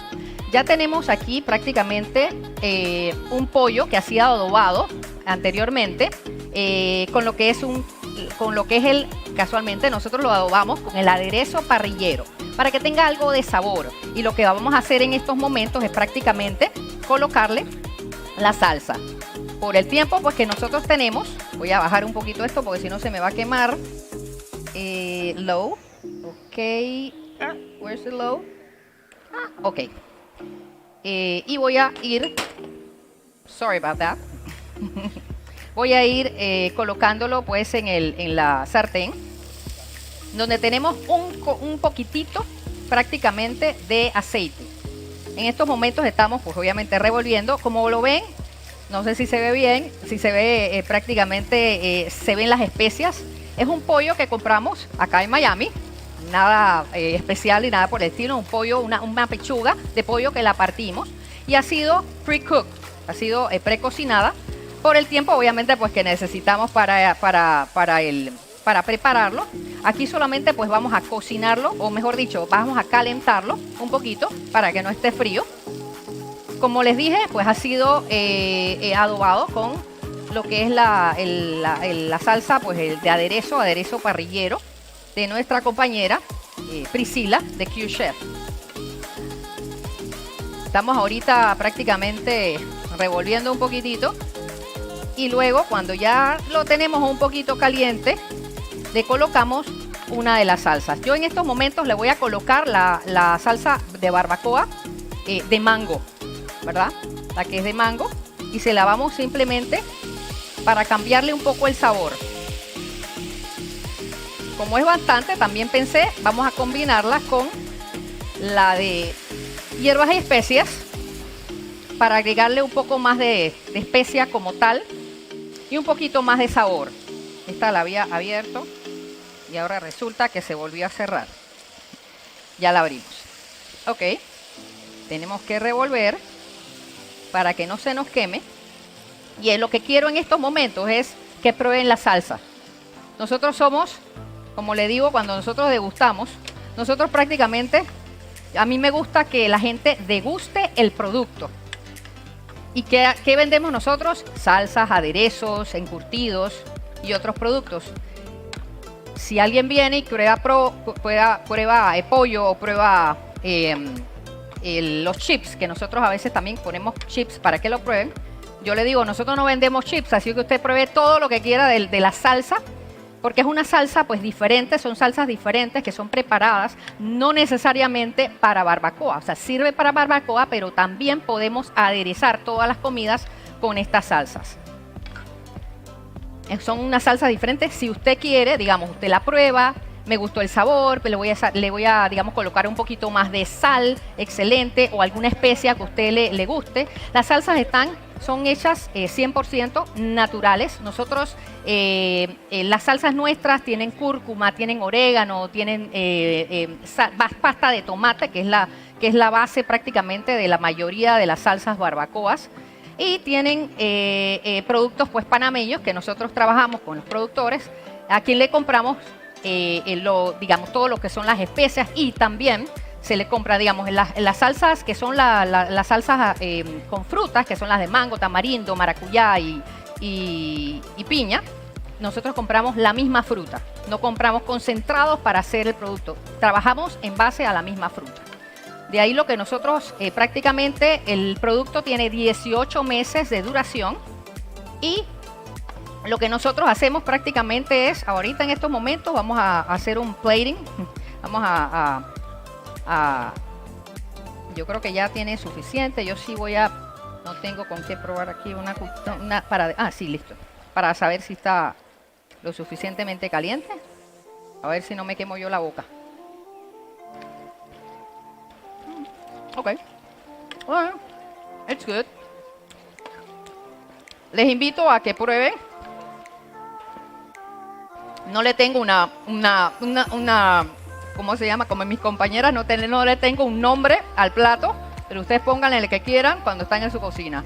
Y digan que ustedes prepararon todo. Digan que ustedes hicieron la salsa y todo, yo no tengo ningún problema con eso. Bueno, hemos terminado con esto. Voy a apagar acá para que no se queme más. Y bueno, les invito a que prueben todos los productos de Panamá. Realmente estamos muy contentos de estar aquí en el American Food and Beverage Show. Y ya podemos ir plating this. Sí, lo que pasa es que como está un poquito caliente, no sé si... Yo creo que vamos a ponerlo acá. Exacto.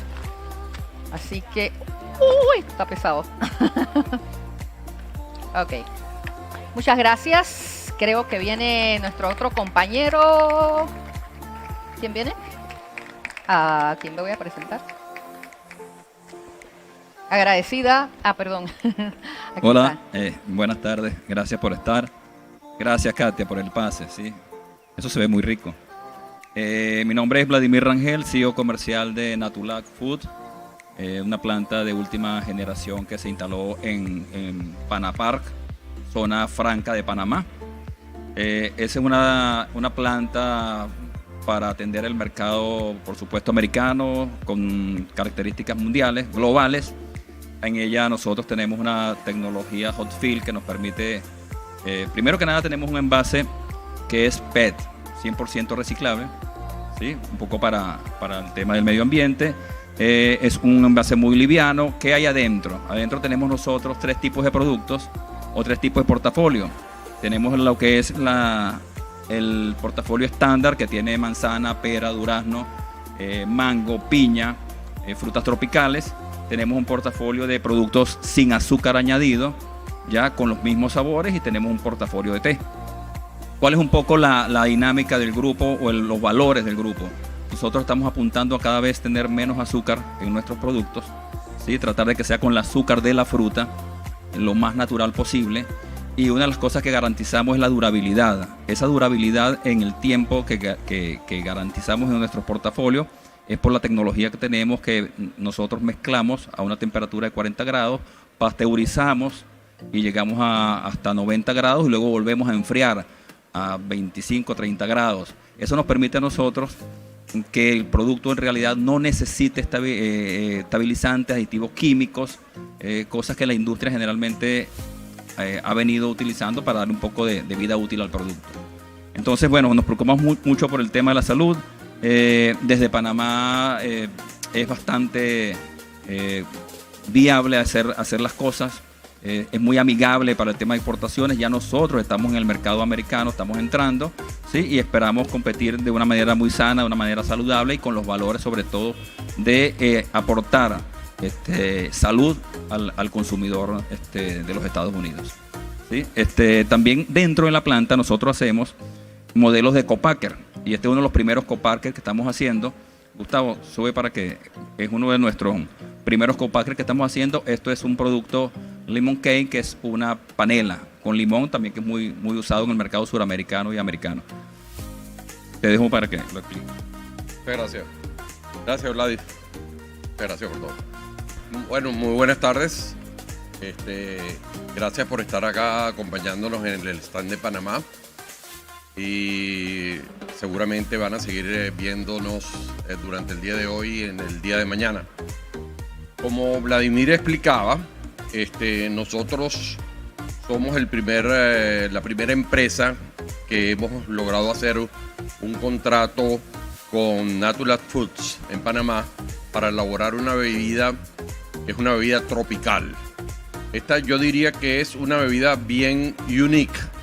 Es raspadura, la conocen en Panamá, en Venezuela la conocen como papelón, en México como piloncillo, en Perú como chancaca, en la India como yagarey. O sea, tienen muchísimos nombres porque la materia prima básicamente es una materia prima de productos o de países que elaboran productos en base a caña de azúcar. A pesar de que es un producto de la caña de azúcar, es un producto raw, o sea, es un raw cane sugar. ¿Okay? Por lo tanto, el producto perfectamente puede tener el claim de un producto sin azúcar refinada añadida.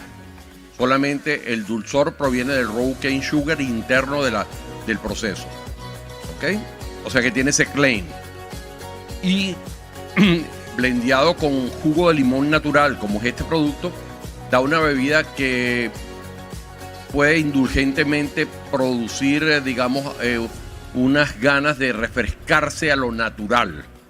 Es un producto que tiene una vida útil de 12 meses. Actualmente la tenemos en esta presentación que es la original, que es la panela o raspadura con limón. El próximo año vamos a comenzar a extender un poquito nuestras líneas a el mismo producto con jengibre y el mismo producto con maracuyá. O sea que vamos a tener 3 SKUs en esta presentación. Estamos a la búsqueda de un distribuidor aquí en los Estados Unidos. Tenemos el mercado de Panamá bastante bien distribuido. Estamos entrando en Venezuela también. Así que creo que por ahí les van a dar también una muestra para que lo prueben. Y muy contentos de poder contar con el grupo de Vladimir, ya que la tecnología, lo importante es la tecnología que esta empresa tiene en Panamá. Créanme, yo soy ingeniero de alimentos también y he visto pocas plantas como la tecnología que ellos tienen actualmente. Una planta que da una confiabilidad en sus productos. Así que bueno, cuando puedan por ahí creo que le van a dar para que prueben y estamos a la orden. Gracias, Gustavo. Gracias por la escucha de ustedes. Como un complemento le decimos que ahora venimos también a desarrollar productos clarificados de manzana, clarificados de cranberry, toda una línea energética que va a ser como el agua que podamos nosotros usar en cualquier ocasión, en cualquier momento y que también nos refresquemos y tengamos nutrientes con nosotros, ¿sí? Es el nuevo proyecto de la compañía que, si Dios quiere, en enero ponemos al mercado. ¿Ya? Muy agradecido. Nos queda por allí otra persona del grupo, Ocean. Sí, Julio, adelante, hermanito.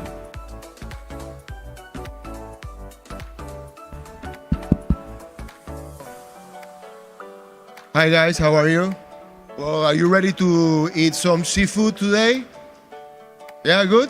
Well, I'm sorry, you are not gonna eat seafood today. No, obviously you're gonna be eating seafood, but a completely different way. My name is Julio. I'm the general manager of Ocean Gourmet, which is a very well-established company in Panama. We export, we are FDA approved. We have a lot of experience exporting, and this time we are looking for a distributor for this new product, which is gonna be seafood sausages. So that's why it's a completely way to eat seafood. We have salmon sausages, tuna sausages, and seafood sausages. The seafood sausages, which is you guys gonna be trying very short. I don't know why you are not having it in your hand right now. Oh, okay. Let's start with this. This is a sample of the way it's gonna be packed. This one is a tuna sausages. It's made out of yellowfin tuna. No filler, no soy, no. It's gluten-free. Doesn't have any extra added salt like sodium or phosphate. The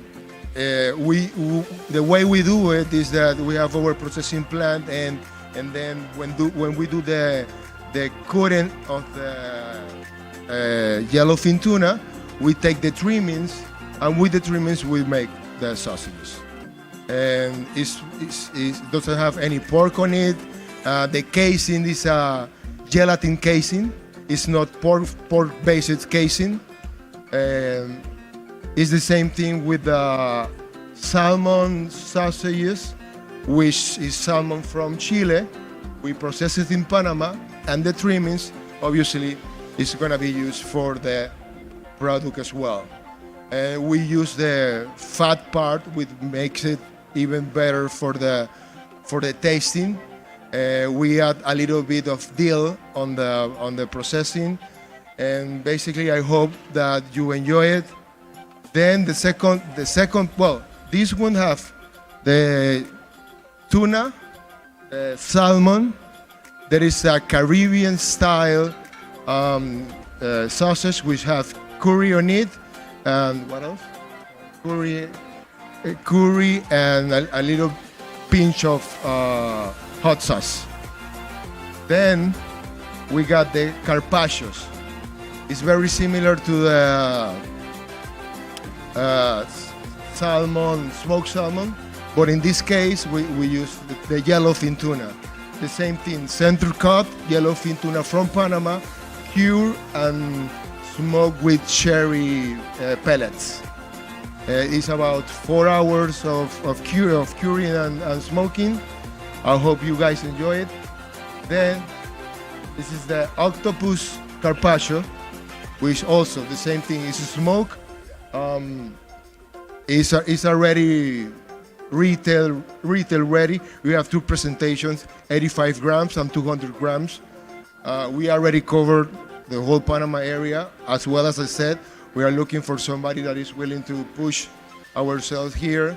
It's a a new way to eat seafood currently. I don't see anybody doing it right now. It's already FDA approved. And finally, but I think it's our best seller, is the smoked wild shrimp carpaccio. It's wild shrimp from Panama. Here is it. Smoked shrimp carpaccio. It's already pre-cooked. It's already pre-sliced. If you guys have any question, please feel free to ask me whatever you need to know. And do you guys like ceviche? Have you tried ceviche already? Yeah? Well, This is what you got there is two kind of ceviche. We call it here fish salad. The red one is because it has cherry and passion fruit on it. Please try it, you will enjoy it. It's sweet, salty, spicy, it's quite different. The second one is with pineapple, green pineapple. Actually, it's a US pineapple that is fly to Panama. And the fish that we use there is catfish. And so everything is exportable. We are very excited of our product. It's completely different. It's a new way to eat seafood. You can have it in your restaurant. You can have it as a food service. Even the carpaccio, we can ship it as a whole, and you can slide it on your restaurant for whatever use you make. You have any question, please let me know. I'm more than happy to introduce it. We have on front, we have the booth, the Panama booth. Everything is done in Panama. It's completely idea for Panama. Actually, those idea, I call it a pandemic idea because all came because of the pandemic. We have to shift all the way we do business, and that's why we are here. Thank you very much, guys.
Chef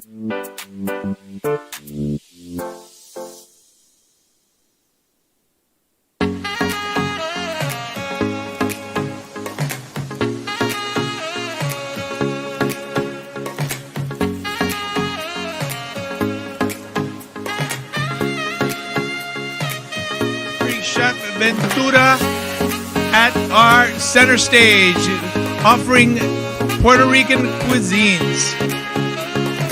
Fill up the seats. Seats are limited. 10 minutes.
¿Dónde están los boricuas aquí?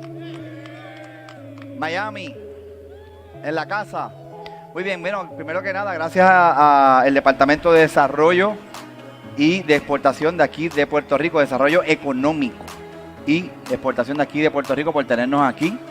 Gracias a cada uno de los que han participado para esta receta, que cuando me dijeron, we have people only English? No? Everybody knows Spanish? Ok, pues lo hacemos en español. For you, only English for you guys? Okay, so we say it in Spanish, okay? So first we want to say thank you to the Department of Economic and Development of Puerto Rico and Exportation. That's what we are here for. And all the suppliers that give us the ingredients to do this recipe, okay? So vamos a trabajar una barriguita de vieja, okay? Que es un buñuelo hecho a base de calabaza usualmente. En este caso la gente de Viande tienen este producto que ellos están lanzando al mercado, que es una harina de pancakes hecha a base de calabaza y batata, ¿ok? So, básicamente esto es lo que hay aquí, una harina de pancakes a base hecha de calabaza y batata de la gente que tienen sopas que se llaman Viande, ¿ok? So we're going to use the flour here to make a beignet, like a flour, like a donut, maybe like a donut. And it has pumpkin and sweet potato on it, okay? So we're gonna fry this, but to make this batter, the first thing we're gonna do, in a mixing bowl, we're gonna add some of that flour first. I bought a beautiful knife here and they put my name on it. De verdad que este show está bien chulo.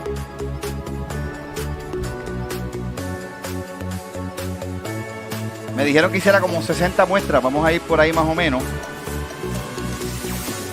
Este empaque tiene 2 libras, así que vamos a utilizar la mitad. Más o menos, lo bueno de esto es que siempre se le puede seguir agregando un poquito de más si es necesario. Y a mí me gusta cocinar con cerveza y a veces se la echo a la comida también.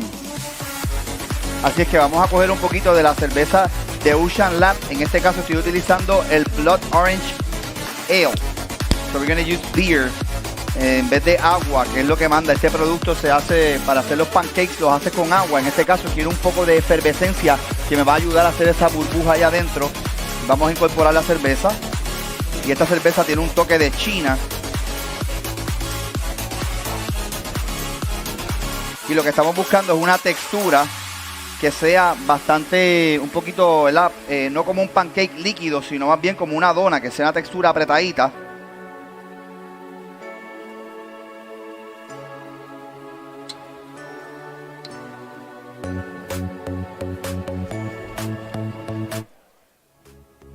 Vamos incorporando el ingrediente hasta que tengamos, ¿verdad?, ese tipo de consistencia, una consistencia bastante apretadita, amarradita. Yo como soy chef puedo ir preveyendo que eso no va a dar para 60 muestras, así que vamos a agregar la otra parte de la harina. Just to render a little bit more. I know as a chef that's not gonna last for 60 portions, so we're gonna add the rest of the flour. And of course, another beautiful beer. Cerveza de Puerto Rico que se hace frente al mar. Ocean Lab ha cambiado el mercado en Puerto Rico, realmente está haciendo una cerveza excelente. La gente en Puerto Rico era, por decirlo, como cervezas light. Ahora la gente está tomando unas cervezas bien chulas. Y lo mismo hacemos, vamos integrando la cerveza hasta que tengamos nuestra mezcla.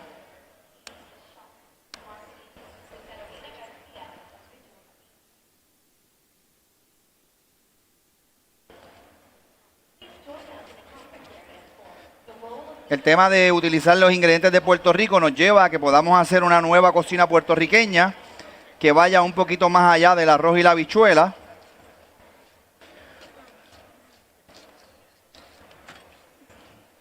Ahí tengo una buena consistencia, bastante amarradita, pues queremos que quede como una dona.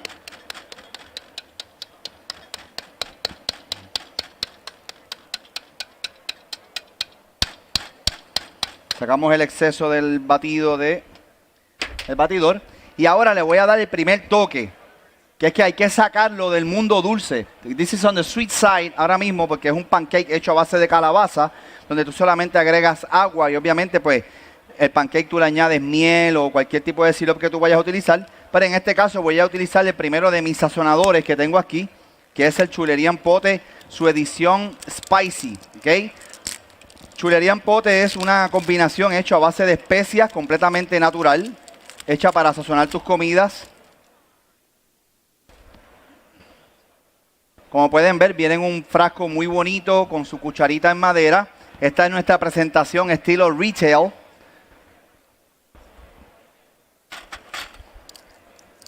Y es un producto hecho para sustituir el clásico cubito, el sazón, el adobo, esos colorantes artificiales, por un producto completamente natural. Así que vamos a utilizar este sazonador.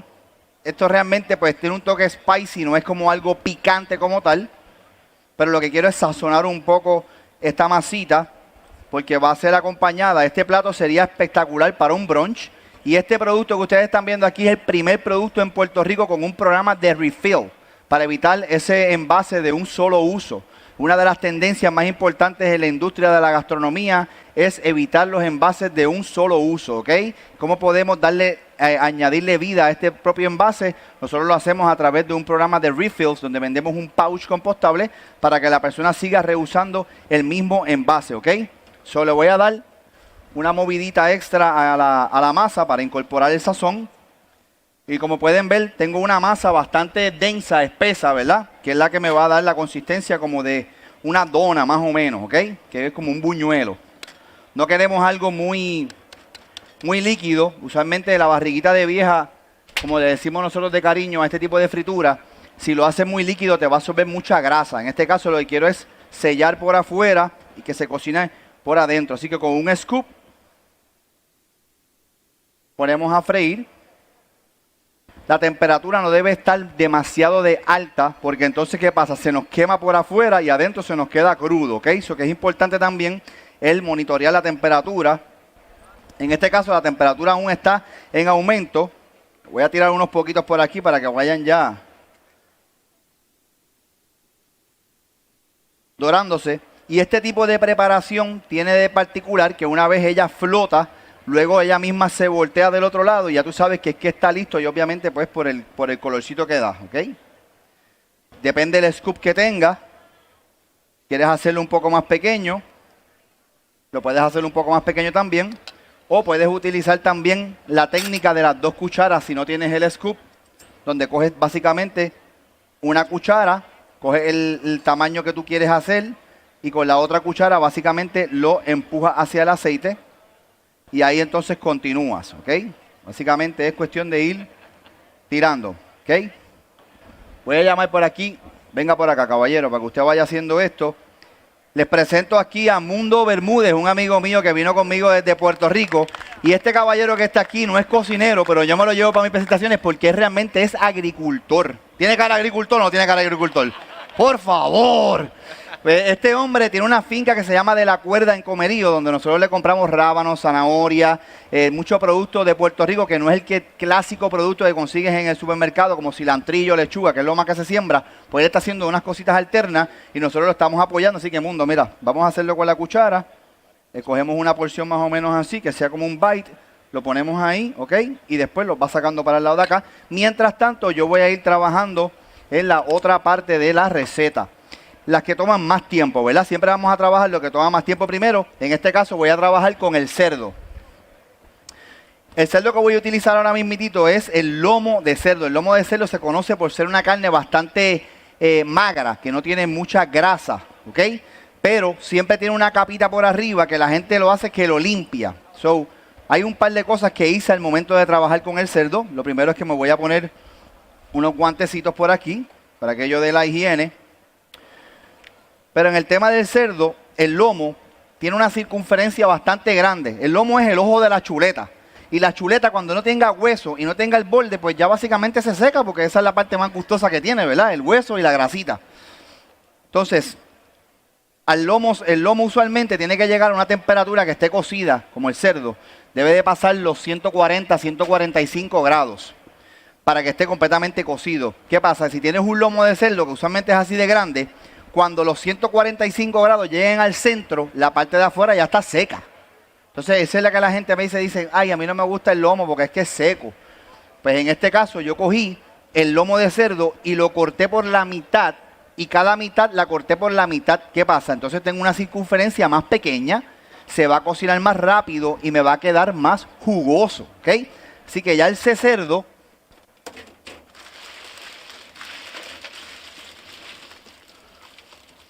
por aquello de utilizar todas las partes del cerdo, lo primero que voy a hacer es que esto que tengo aquí es el trimming del cerdo, lo que yo le quité, el excedente de grasa, pero no lo voy a botar, porque nosotros tenemos que aprender a utilizar todas las partes del cerdo, ¿ok?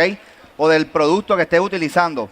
So, for those guys in English over there, what we're doing is the pork loin. The pork loin is a lean meat, so it doesn't have a lot of fat. So usually the portion of the meat, actually, it goes like very big circle. And usually you need to take it to 145 degrees to be fully cooked. But what I did is I cut it in half, and then another way in the half again. So you got less proportion of going the temperature in the center, so it's never going to get dry, okay? So it's going to cook faster as well. And this is the trimming. This is basically the fat that I took out. Y esta grasa, I'm going to render. Voy a derretir esta grasa un poco en el sartén, que me va a ayudar a que entonces se derrita un poco la manteca, como debes decirlo. La mejor grasa que tú puedes cocinar es con la grasa natural.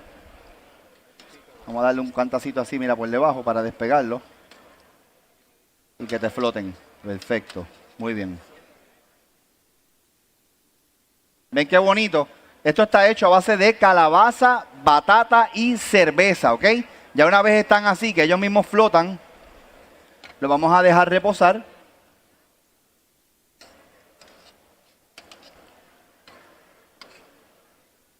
Siempre tienes que darle un cantacito por debajo para que él se despegue de la olla, ¿ok?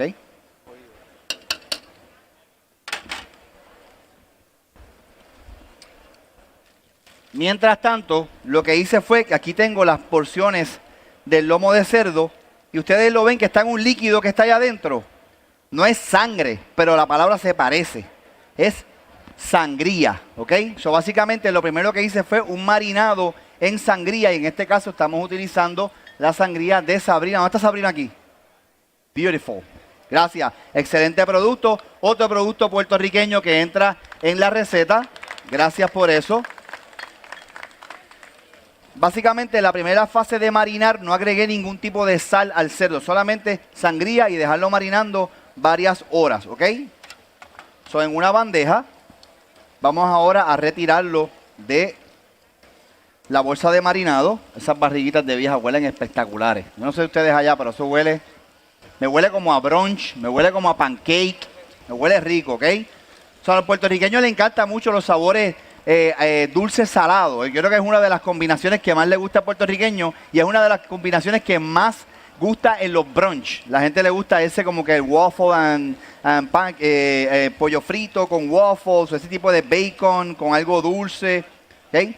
So vamos a retirar aquí el lomo de cerdo. Yo lo puse hace como 2 horas más o menos. El cerdo yo lo traje cortado y lo que hice fue que le metí media botella. Y lo bueno de cocinar con sangría es que te puedes tomar un vasito mientras estás también cocinando para que te cambie la cara, te pongas a sonreír. Eso, los que están doraditos ya los puedes ir retirando. Perfecto, y entonces seguimos retirando y seguimos tirando. Muy bien.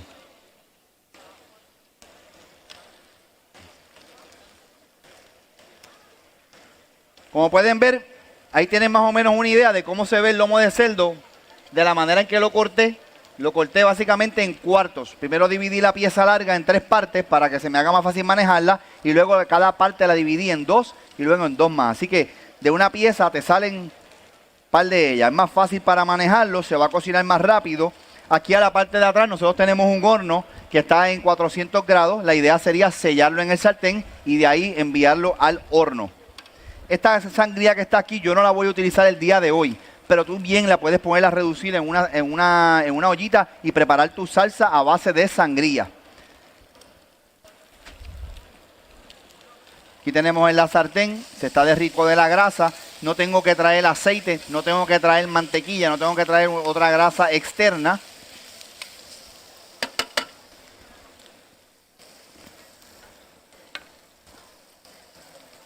¿Cómo ves eso? Bello, ¿verdad? Bello. Excelente. Vamos a hacer una cosita, mundo. Vamos a cambiar. Yo me vengo para acá, tú te vienes para acá, para yo subir temperatura. Tú sigues ahí en ese sartencito. Entonces, que te vienes para acá y yo me vengo para acá. ¿Qué vamos a hacer con este lomo de cerdo ahora? Pues ahora lo vamos a adobar. Vamos a agregar el sazón, ¿ok?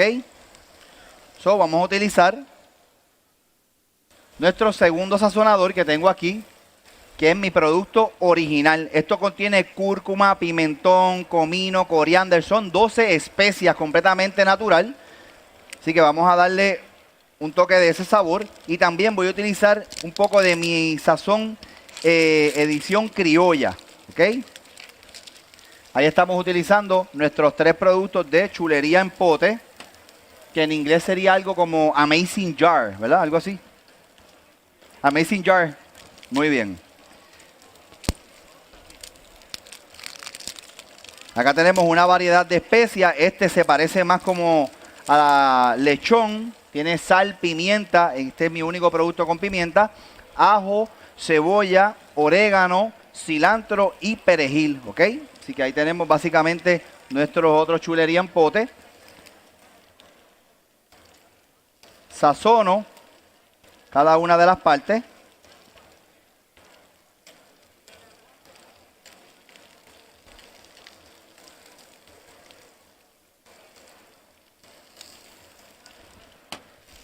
Volteamos para darle sazón por el otro lado.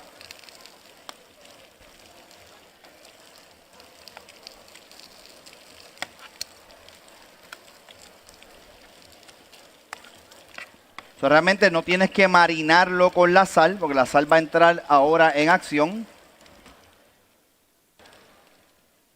Y este producto también está elaborado con sal de mar de Cabo Rojo, Puerto Rico. Cuando usted va entrando ahí a las salinas de Cabo Rojo, que es unas montañas de sal, pues esa es la sal que nosotros estamos utilizando y entiendo que hasta el momento somos el único producto en Puerto Rico en utilizar la sal de Cabo Rojo, Puerto Rico.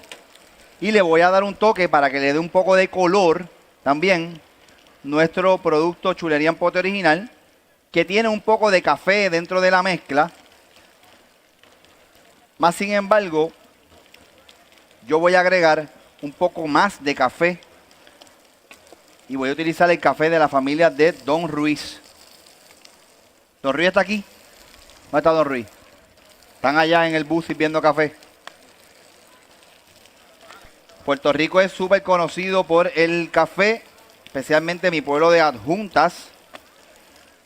Yo también traje mi marca de café que se llama Despierta Boricua, café que se hizo para tomarse sin azúcar. Pero en este caso voy a utilizar el café de Don Ruiz. Fíjate más o menos que una cucharadita de estas de chulería te da para sazonar completamente uno de los lomos.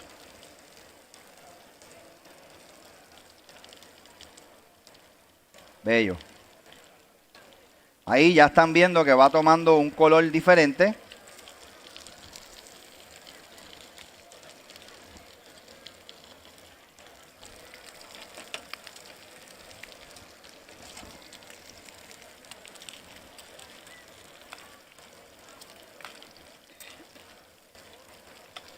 Embabunamos bien por toda la parte de afuera del lomo. Y por último vamos a agregar entonces el toque del café que tengo por acá para que la gente vea que el café se puede utilizar fuera de la taza. La gente piensa que el café solamente es para tomarlo en taza. Sin embargo, el café puede entrar en acción, sobre todo en las barbacoas, en las carnes, para utilizarlo para sazonar. Es excelente. Le da mucha profundidad, juega muy bien con el cerdo, con la carne de res. Ah, María, qué rico huele este café. Y eso es precisamente lo que estamos buscando, ese aroma de café que quede impregnado. dentro de los lomitos de cerdo. Aquí voy desarrollando un poquito de grasa natural, que es lo que se está enseñando realmente hoy día, cómo podemos aprovechar. Ustedes tienen la oportunidad de ver ahí la sartén, ¿verdad? Mira todo el bordecito que tengo aquí. Básicamente es grasa completamente natural. No son grasas procesadas, no son aceites hidrogenados, no son aceites, ¿verdad?, que tú tienes que comprar o más mantequilla o más aceite, sino que vas a utilizar el mismo aceite, la misma grasa natural del cerdo. Vamos a voltear por aquí los lomitos para echarle un poco de café en el otro lado y comenzar con el proceso de sellado.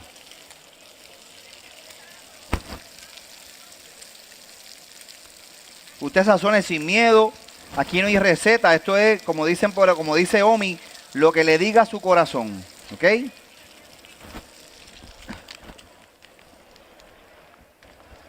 Café Don Ruiz, otro producto excelente de Puerto Rico, diciendo presente acá en el America's Food and Beverage Show. Y vamos a coger entonces estas piezas y empezar a sellar. Toda la grasita que tengo ahí por ahora no la voy a retirar del sartén, ya mismo la retiro. Mientras tanto voy haciendo espacio en la misma sartén.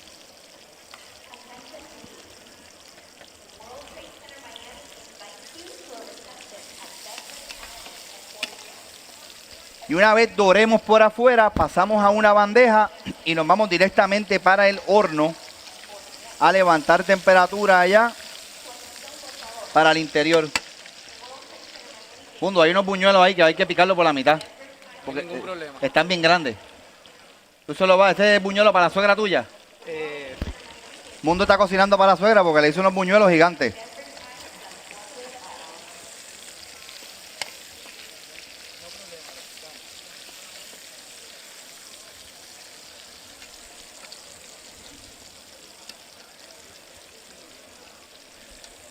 Una vez yo selle los lomitos de cerdo, entonces vamos a trabajar con lo que viene siendo la salsa.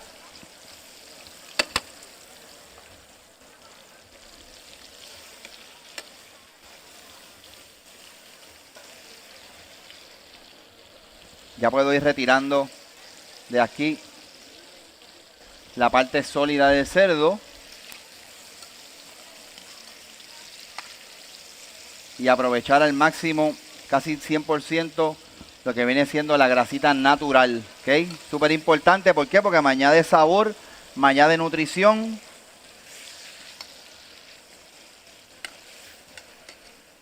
Ya tan pronto tenga uno de estos lomitos de cerdo sellados, le vamos a ir pasando a ustedes la muestra. Mientras tanto, voy a comenzar a trabajar lo que viene siendo la salsa.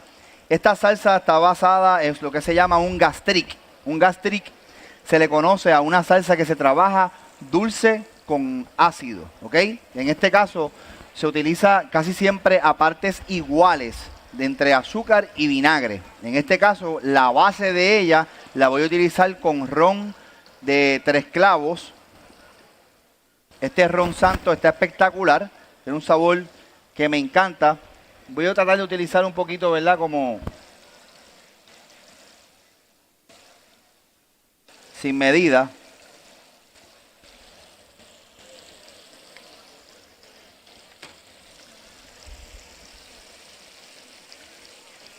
Y a este ron entonces le voy a agregar ácido, que aquí tengo vinagre. Tú puedes utilizar el vinagre que más a usted le guste, pero en este caso estamos utilizando vinagre blanco hecho en Puerto Rico por la gente de Gasco, que están aquí también participando del evento con nosotros.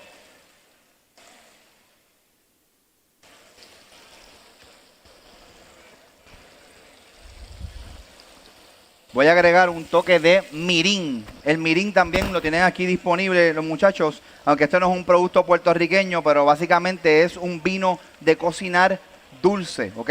Te puede utilizar el vino que tenga disponible también. Si le gusta el vino de cocinar dulzoncito, pues aquí va a agregar la misma, más o menos, la misma porción que utilizó de vinagre de mirín, ¿ok? Si tenemos el elemento ron, tenemos el elemento vinagre y tenemos el elemento dulce. Ahora, como ese vino de cocinar no es muy dulce, yo voy a utilizar lo que viene siendo el turrón de coco de la gente de El Boricua, que son los dulces artesanales, para que usted vea cómo puede utilizar el dulce artesanal puertorriqueño de una manera diferente en la cocina. Así que vamos a incorporar esa parte dulce aquí adentro.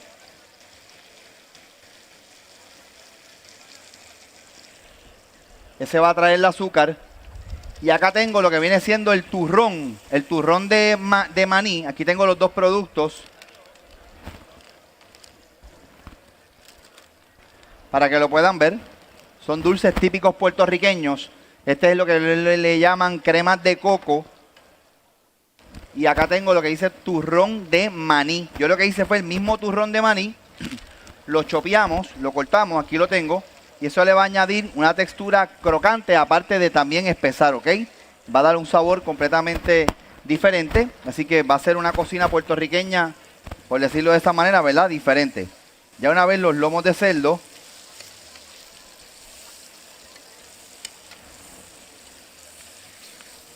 estén previamente sellados. Tienen buen sellado aquí. Vamos a meter las otras 3 piezas. Y estas piezas las envío para el horno.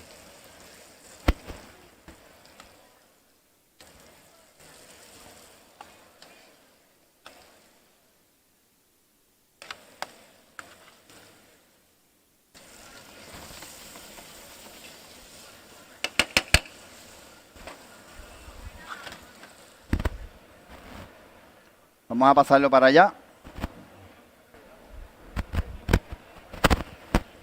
En este caso estoy utilizando también como la camita debajo del buñuelito. Vamos a utilizar también los germinados, ¿ok?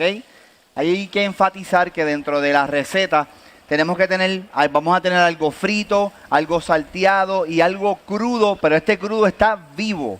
Así que entiendo que las personas, ¿verdad?, de los germinados Campos Juliana están aquí también presentes el día de hoy. Gracias por este excelente producto. Un aplauso para ellos.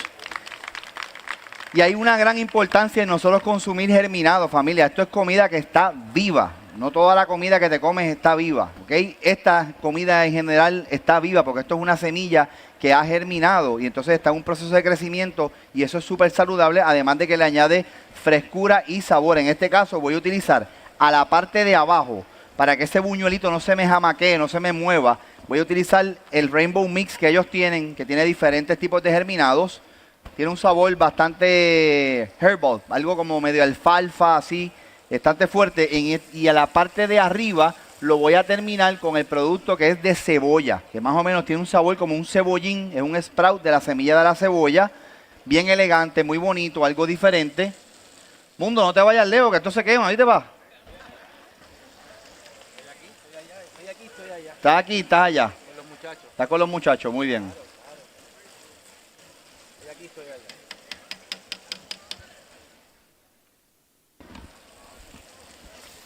Vamos a verificar nuestros lomitos.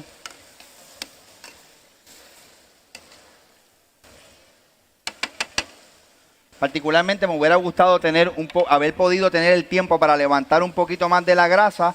Si no tengo suficiente grasa, no importa, me robo un poquito de aquí al lado. Se la agregamos aquí y no pasa nada, ¿ok? El show tiene que continuar, eso es de ahí. Ya aquí entonces el ron empieza a hacer su trabajo.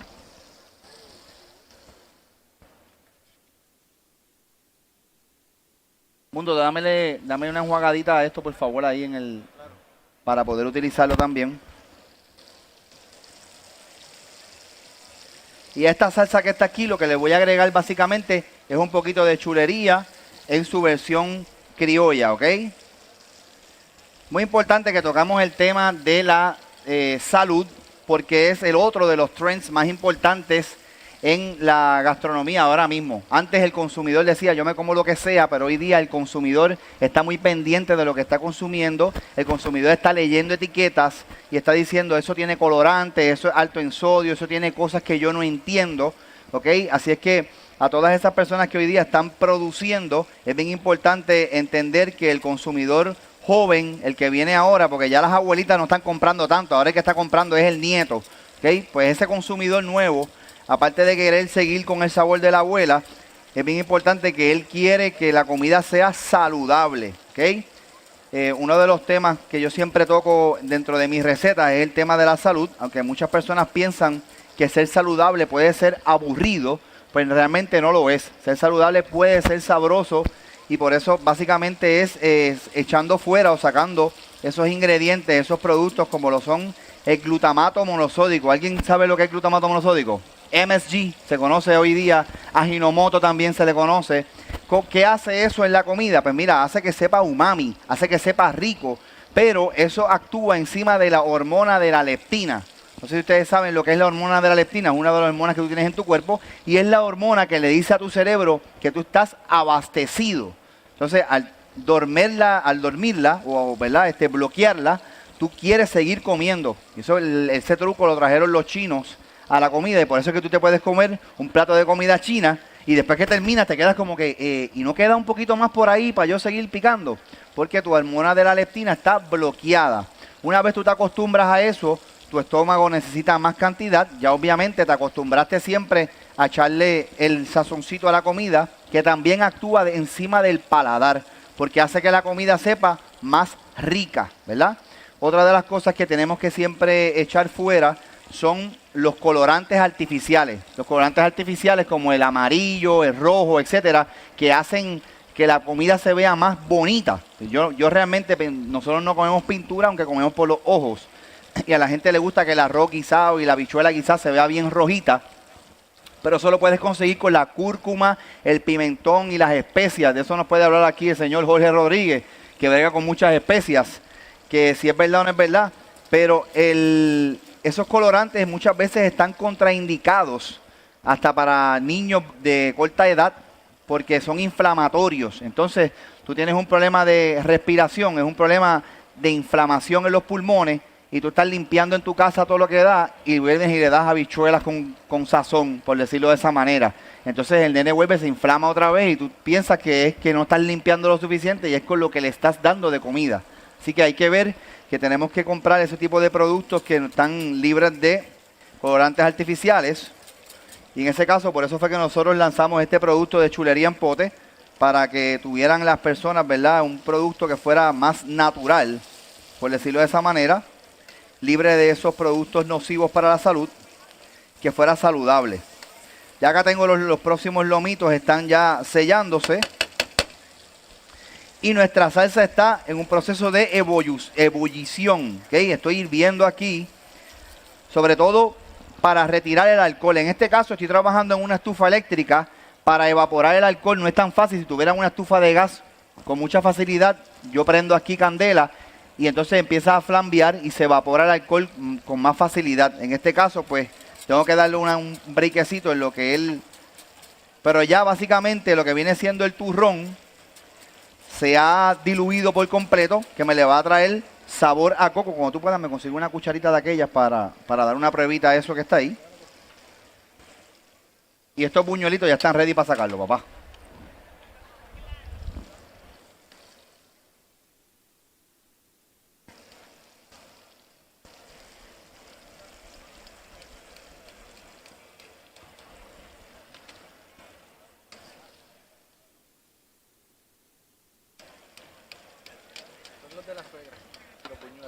Estos son los buñuelos de la suegra tuya. Eso es un tema que nosotros tenemos cuando vemos a alguien que está sirviendo un plato que tiene mucho. Decimos, ¿ese plato para quién es? ¿Para la suegra tuya? A nosotros los boricuas nos gusta, yo creo que a todo el mundo le gusta agradar a la suegra, ¿verdad? ¿A ti te gusta agradar a la suegra? Todo el mundo va a quedar agradecido ahí. Muy bien. Cuando tú puedas, me traes un platito para hacer la presentación a ellos acá.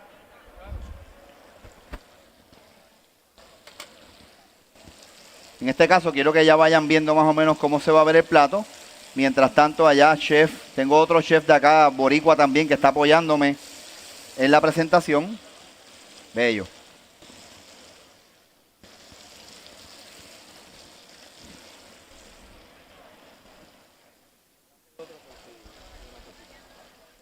Nice.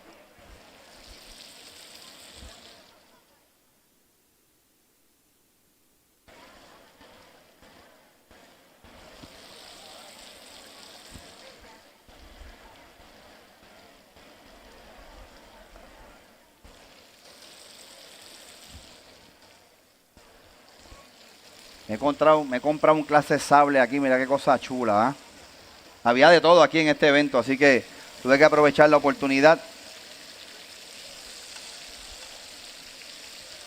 Le voy a dar una pequeña selladita a estos lomitos aquí un poquito más rápido para que ustedes por lo menos puedan ver cómo termina el plato. Ya aquí a la parte de abajo tengo los germinados, tengo el buñuelito. Vamos a incorporar el pedacito del lomo de cerdo, marinado en la sangría sabrina, terminado con chulería en pote y café Don Ruiz.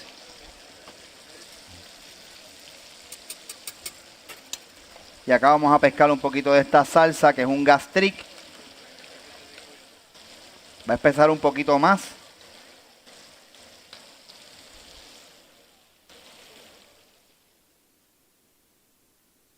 Y en este plato particularmente, quiero agregar, búscame ahí un poquito de la cáscara de cacao. Es que aquí tengo la gente de Semila 360. Ellos tienen cacao 360, ellos se llaman Semila también. Ellos están en Arecibo y son una de las compañías que están presentando su chocolate y productos derivados también a base del cacao, entre ellos la cáscara del cacao, ¿ok? Que es un tema que yo realmente, pues, de ellos es que lo vine a conocer, porque no lo conocía con anterioridad. Pero ellos básicamente utilizan, antes del cacao nib, que es donde se convierte después a chocolate, ellos tienen la cáscara, es un olor bien floral.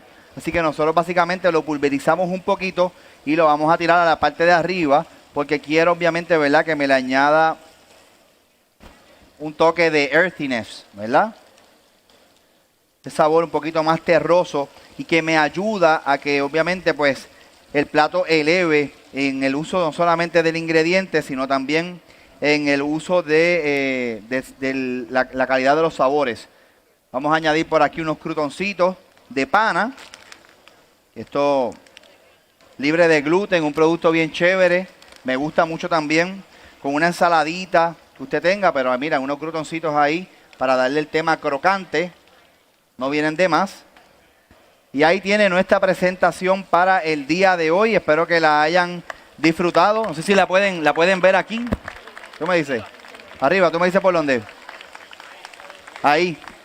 Ahí tenemos la participación. Vamos a repetir. Tenemos la harina de pancakes de calabaza y batata de la gente de Viande, que es la parte de abajo, utilizando la cerveza de Ocean Lab, ¿ok? La que se llama Blood Orange, que quise utilizarla. En el lomo de cerdo utilizamos la sangría sabrina para hacer el marinado y luego utilizamos chulería en pote con café Don Ruiz para hacer el adobo. Utilizamos los germinados que están acá de la finca de Juliana y también utilizamos los crutones de pan y la cáscara de cacao de Semila. Luego en la salsa utilizamos el ron de 3 clavos, San Juan Artisan Distillery, y gracias a la gente de Ronfos Puerto Rico también, que tienen una variedad de rones espectaculares, con los dulces de coco y maní.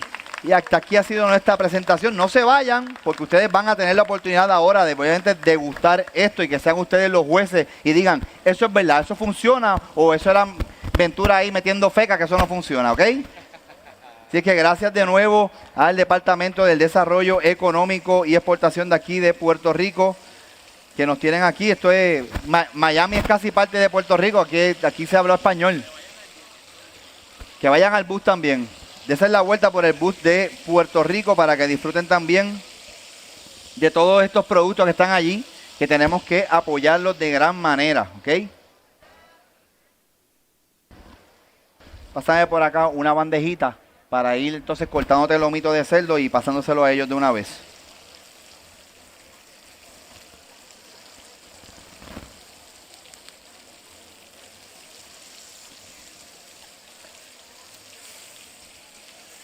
Y queremos también enviarle un saludo a todas las personas que se conectaron a través del live, que están ahí conectados directamente desde Puerto Rico y otras áreas también. Sabemos que están muchas personas conectadas. Este evento es espectacular. Mi primera vez aquí, pero espero que sea la primera de muchas. Hicimos nuestro esfuerzo de que muchas marcas de Puerto Rico participaran en una sola receta. 20 países, 20 empresas hay aquí, así es que eso es súper lindo. Es que nada, Yo sigo aquí picoteando, ustedes sigan disfrutando y ya en breve le van a pasar la muestrita. Música, maestro.